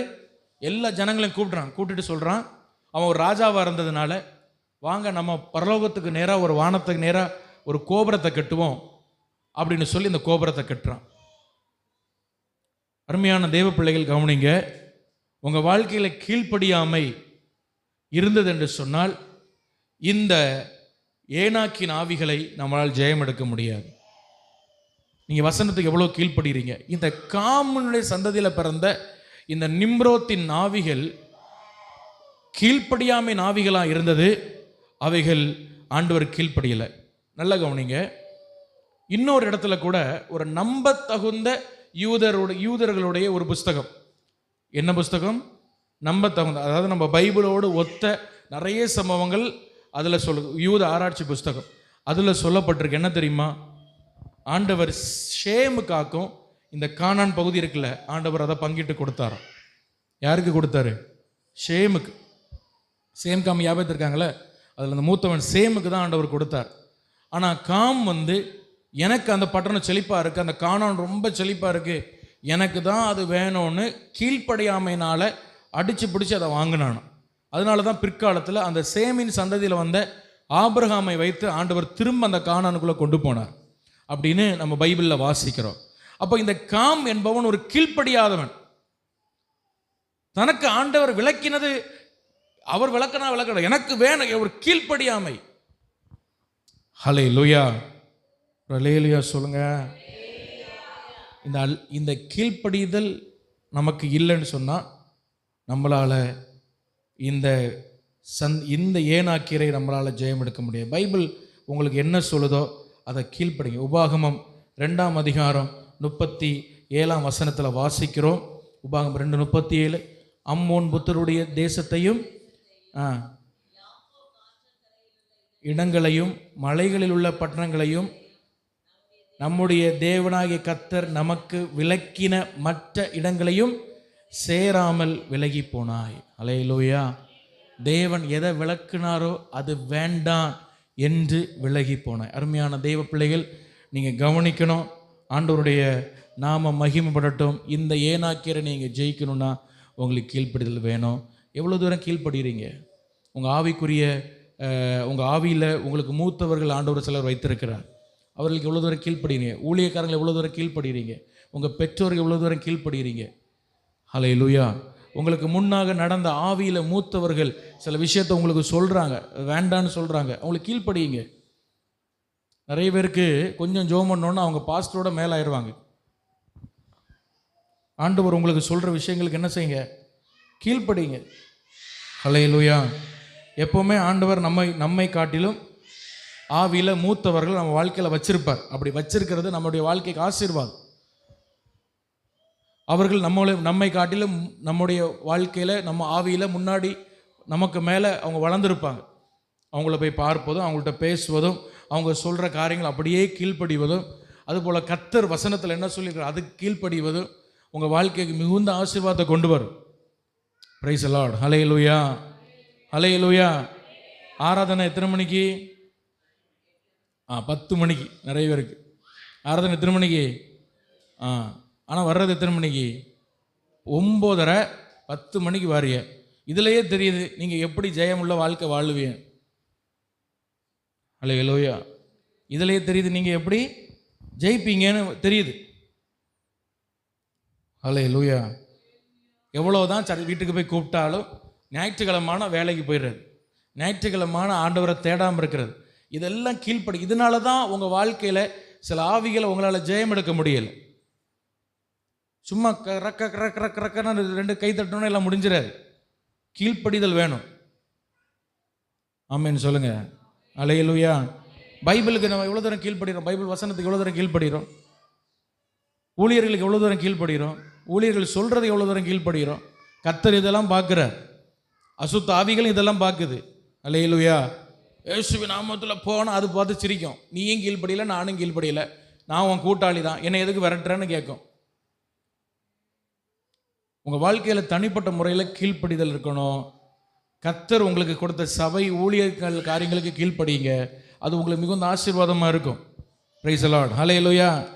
8 மணி ஆராதனா, 8:30க்குள்ளே எல்லாரும் உள்ளே வந்துருங்க. 8:30க்கு கரெக்டாக 8 மணிக்கு ஜெபத்தை ஆரம்பித்து 8:30க்கு கரெக்டாக பாட்ட ஆரம்பிக்கணும். அந்த 8:30க்குள்ளே எல்லாரும் வந்துருங்க கரெக்டாக. ஆமென் சொல்லுங்கள். ஹல்லேலூயா. அதுபோல் ஞாயிற்றுக்கிழமை வேறு ப்ரோக்ராம் வைக்காதீங்க. ஞாயிற்றுக்கிழமை வேறு எங்கேயும் போகாதீங்க. நான் கர்த்தரை ஆராதிப்பேன்னு சொல்லுங்கள். அதுபோல் இடைக்கூட்டங்கள் வைக்கிறோமா, அதில் வந்து பங்கெடுங்க. இதெல்லாம் உங்கள் வாழ்க்கைக்கு ஒரு கீழ்ப்படிதல். இந்த கீழ்ப்படிதல் தான் உங்களுக்கு முதல் ஆசீர்வாதத்துக்கு வழியே. ஹல்லேலூயா. இந்த கீழ்ப்படிதல் உங்கள் வாழ்க்கையில் மிகுந்த ஆசீர்வாதத்தை கொண்டு வரும் என்பது ரொம்ப கவனமாக இருங்க. கர்த்தர் உங்களை ஆசீர்வதிப்பார். நம்ம எல்லாரும் எழும்பி நின்று நம்ம எல்லாம் ஜெபம் பண்ண போகிறோம். முடிந்தவர்கள் எல்லாம் எழும்பி நிற்கலாம். நம்ம ஜெபம் பண்ண போகிறோம். Price the Lord. Hallelujah. Price the Lord. நன்றி ஆண்டவரே, உமக்கு ஸ்தோத்திரம். இந்த ராட்சத ஆவிகள் நம்ம வாழ்க்கையில் நமக்கு வாழ்க்கை விரோதமாக போராடி கொண்டிருக்கிற சில காரியங்கள், இவைகளை எப்படி நம்ம ஜெயம் எடுக்கலாம் என்று சொல்லி நம்ம பார்த்தோம். கர்த்தர் நமக்கு கிருபை தரும்படி எல்லாரும் கொஞ்ச நேரம் வாய்களை திறந்து ஸ்தோத்திரம் பண்ணி கர்த்தர் தமக்கு தந்த கிருபையின்படியே கர்த்தர் நம்மை நடத்தும்படியாக. ஹல்லேலூயா, ஹல்லேலூயா, ஹல்லேலூயா, ஹல்லேலூயா. எல்லாரும் கர்த்தரை ஸ்தோத்திரம் பண்ணி ஜெபம் பண்ணுவோமா? ஆமென், ஆமென், ஆமென், ஆமென், ஆமென், ஆமென், ஆமென். மோசே இந்த ரப்பாய் மீன் ஆவிகளை உபவாசத்தினால் அவர் ஜெயித்தார். உபவாசிக்கிற ஒரு மனுஷனாக இருந்தபடியால் அவ்வளவு பெரிய ஓக் என்ற அந்த ரெப்பாயிமனை அவர் ஜெயித்தார். அதுபோல் ஆபிரகாமுடைய சந்ததிகளினுடைய ஆசீர்வாதம், ஆபிரகாம் மூலமாய் அந்த சந்ததிகள் ராட்சத புத்திரர்களை ஜெயிக்கிறவர்களாய் அந்த சந்ததிகள் மாறினார்கள். ஆமென் ஸ்தோத்திரம். யோசுவா ஆமென் நாட்களிலே ஒளிந்து போன அந்த ஆவிகள் மீண்டும் தாவீது நாட்களிலே தலை தூக்கினது. தாவீது தன்னுடைய தகப்பனுக்கும் தன்னுடைய தேசத்தின் ராஜாவுக்கும் கர்த்தர் எல்லாவற்றுக்கும் மேலாக கர்த்தர் தனக்கு கொடுத்த எல்லாவற்றிற்கும் வார்த்தைகளுக்கும் அவர் கீழ்ப்படிந்து நடந்த ஒரு மனுஷனாக இருந்தபடியால் வேதம் சொல்கிறது, கடைசி நாட்கள் அவன் வயதான நாட்களாக இருந்த பொழுதிலும் அவனுடைய சேவகர் மூலமாய் அந்த ராட்சத ஆவிகளை அவனால் ஜெயிக்க முடிந்தது. ஹல்லேலூயா, ஹல்லேலூயா. கர்த்தர் நமக்கு அப்படிப்பட்ட நல்ல கிருபைகளை தருவாராக, நல்ல கீழ்ப்படிதலை தருவாராக, நல்ல ஜெபிக்கிற கிருபைகளை தருவாராக, நல்ல உபவாசிக்கிற கிருபைகளை ஆண்டவர் நமக்கு தரும்படியா. எல்லாரும் ஆண்டவர்கிட்ட கேளுங்க, ஏசப்பா எனக்கு உபவாசிக்க கிருபை தாரும், உபவாசிக்க எனக்கு ஆசையாக இருக்குது, எனக்கு உபவாசிக்க கிருபை தாரும். ஆண்டவர் என் வாழ்க்கையில் போராடுகிற எல்லா பொல்லாத ஆவிகளை நான் ஜெயம் எடுக்க எனக்கு உபவாசிக்க அபிஷேகத்தை தாரும்னு சொல்லுங்க. ஆமென். ஹல்லேலூயா, ஹல்லேலூயா, ஹல்லேலூயா. ஆமென். வாரத்தில் ஆமென் சொல்கிறோம் தொடர் உபவாசம், அதுபோல் வாரத்தில் ஒரு நாள் உபவாசம். ஆண்டவரே நீர் என்னை நடத்துகிறபடி நான் உபவாசித்து ஜெபிக்க எனக்கு கிருபை தாங்கன்னு ஆண்டவர்கிட்ட பார்த்து கேளுங்க. நீங்கள் ஜெபித்து பாருங்கள், உபவாசித்து பாருங்கள். கர்த்தருடைய ஆவியானவர் தெளிவாக சொல்கிறார், சில போராட்டங்கள் உங்கள் வாழ்க்கையில் நீங்கள் உபவாசிக்காததுனால் அவைகள் மாறாமல் இருக்கிறது. இந்த நாளில் ஒரு பொருத்தனை பண்ணுங்க, அந்த கிரியைகள் மாறும். அந்த ஓகின் வல்லமைகள் உங்கள் வாழ்க்கை விரோதமாய் முகத்துக்கு முகம் போராடி கொண்டிருக்கிறது, நேருக்கு நேர் போராடி கொண்டிருக்கிறது. நீங்கள் உபவாசிக்கிறவர்களாக இருந்தால், ஒரு மோசையை போல கர்த்தரோடு நடக்கிறவர்களாக இருந்தால் நிச்சயமாக அந்த ஆவிகளை ஜெயம் எடுக்க முடியும் என்று ஆண்டவர் சொல்கிறார். நல்ல கைகளை தட்டி ஆண்டவரை ஸ்தோத்திரம் பண்ணி ஆண்டவரை பார்த்து கேளுங்க கேளுங்க கேளுங்க. கர்த்தரை ஸ்தோத்திரம் பண்ணுங்க. நல்ல ஆவியில் நிரம்பி ஜெபம் பண்ணுங்க. ஹல்லேலூயா. கை தட்டுறோம் ஏதோ பாரம்பரியமாக தட்டுறதில்ல. ஆவியில் உங்களுக்கு எப்படி நிரம்பணும் அப்படி நிரம்பி ஜெபம் பண்ணுங்க. ஹல்லேலூயா ஹல்லேலூயா ஹல்லேலூயா ஹல்லேலூயா. தேவ கிருபை உங்க மேல இறங்கட்டும். உபவாசிக்கிற கிருபை உங்க மேல இறங்கட்டும். லீபாலா சந்துடா பாவுலா தீரா கம்தாலா பவுடாதாரா ஹந்தாரா பாராபா தீடாபாலா கபாராபா. தூரத்தில் பார்க்கணும், ஜெபம் பண்ணுங்க. ஹல்லேலூயா. என்னை ஒரு கீழ்ப்படுகிற மனுஷனாய் மாற்றப்பா. வேதத்துக்கும் ஆண்டவரே தேவ மனிதர்களுக்கும் ஊழியர்களுக்கும் எனக்கு மேலே கர்த்தர் வைத்த ஆவியிலே மூத்தவர்களுக்கும் கீழ்ப்படுகிறவனா என்னை மாற்றப்பான்னு கேளுங்க. லீபாலா தௌடா பாராபா சந்துடா பாராபா பாரா பாரா. ஆவியானவரே எனக்கு கிருபை தாரோன்னு கேளுங்க. ஹல்லேலூயா. ஆபிரகாமை போல அன்னு தினமும் நடக்கிறவனா என்னை மாற்றுன்னு கேளுங்க. அன்னு தினமும் கர்த்தரோடு நடக்கிறவனா என்னை மாற்றுன்னு கேளுங்க. கர்த்தரோடு ஆமென் உறவாடுகிறவனாய் கர்த்தரோடு பேசுகிற ஒரு அனுபவத்தை எனக்கு தாரோன்னு சொல்லுங்க. ஜெபம் என்று சொன்னால் ஏதோ கொஞ்ச நேரம் போய் உட்கார்ந்தோம் நம்ம மனசில் உள்ள காரியங்களை சொல்லிட்டு வந்தோம் என்று அல்ல. கர்த்தரோடு நடக்கிற ஒரு மனுஷன், கர்த்தரோடு நடக்கிற ஒரு மனுஷன், கர்த்தரோடு நடக்கிற ஒரு உணர்வு, ஒரு ஆமென் ஹல்லேலூயா, ஒரு அனுபவம் நமக்கு உண்டாகட்டும், நமக்கு உண்டாகட்டும். கேளுங்க கேளுங்க, ஜெபம் பண்ணுங்க. ஆமென் ஆமென் ஆமென் ஆமென் ஆமென் ஹல்லேலூயா ஹல்லேலூயா. ஒரு 2 நிமிஷம் அப்படி எல்லாரும் நல்ல கைகளை தட்டி ஆவியில் நிரம்பி கர்த்தரை ஸ்தோத்திரம் பண்ணுங்க பார்ப்போம். நல்ல கைகளை தட்டி சத்தமாக கர்த்தரை ஸ்தோத்திரம் பண்ணுங்க. ஆவியில் நிரம்பி கர்த்தரை ஸ்தோத்திரம் பண்ணுங்க. அந்நிய பாஷைகளை பேசுங்க.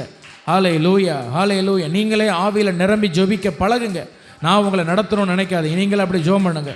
நீங்களே ஜெபம் பண்ணுங்க. நீங்களே அந்த ஆவி அனல் மூட்டை எழுப்புங்க. ஆவி அனல் மூட்டை எழுப்புங்க. ஆவி அனல் மூட்டை எழுப்புங்க. எப்போவுமே முன்னாடி இருக்கிறவங்க ஏதாவது சொல்லுவாங்க கை தட்டணும் அப்படி இல்லை. ஆவியை நீங்கள் அனல் மூட்டை எழுப்புங்க. லீகபாலா சந்தடா பௌடதிய ஹந்தலரபா கந்தட பௌரபா லிகபரபா. கர்த்தருடைய கரம் உண்மையில் வந்து இறங்குறது. மகனே மகளை உன்னை உபவாசிக்க கர்த்தருடைய ஆவியானவர் பலப்படுத்துகிறார், பலப்படுத்துகிறார். அக்கினி தேவ அக்கினி தேவ கிருபை எல்லா கட்டுகளையும் உடைக்கிற கர்த்தருடைய வல்லமை இறங்கி வருகிற. நல்ல கைகளை தட்டி கர்த்தரை ஸ்தோத்திரம் பண்ணுங்க. ஷிலிபிடா கந்தல பரபட பலபா. சில வாழ்க்கை விரோதமாய் நேரடியாய் சில ஓகின் ஆவிகள் போராடி கொண்டிருக்கிறது. அவைகளை கீழ்ப்படுத்த நசுக்க கர்த்தருடைய ஆவியானவர் உங்களுக்கு பலன் தருகிறார். ஷிரபடதுல்லபர கபட பலபரபா ஷபர பலபரபரபரபா. நன்றி நன்றி நன்றி நன்றி ஆண்டவரே, உமக்கு நன்றி செலுத்துகிறோம், நன்றி செலுத்துகிறோம்.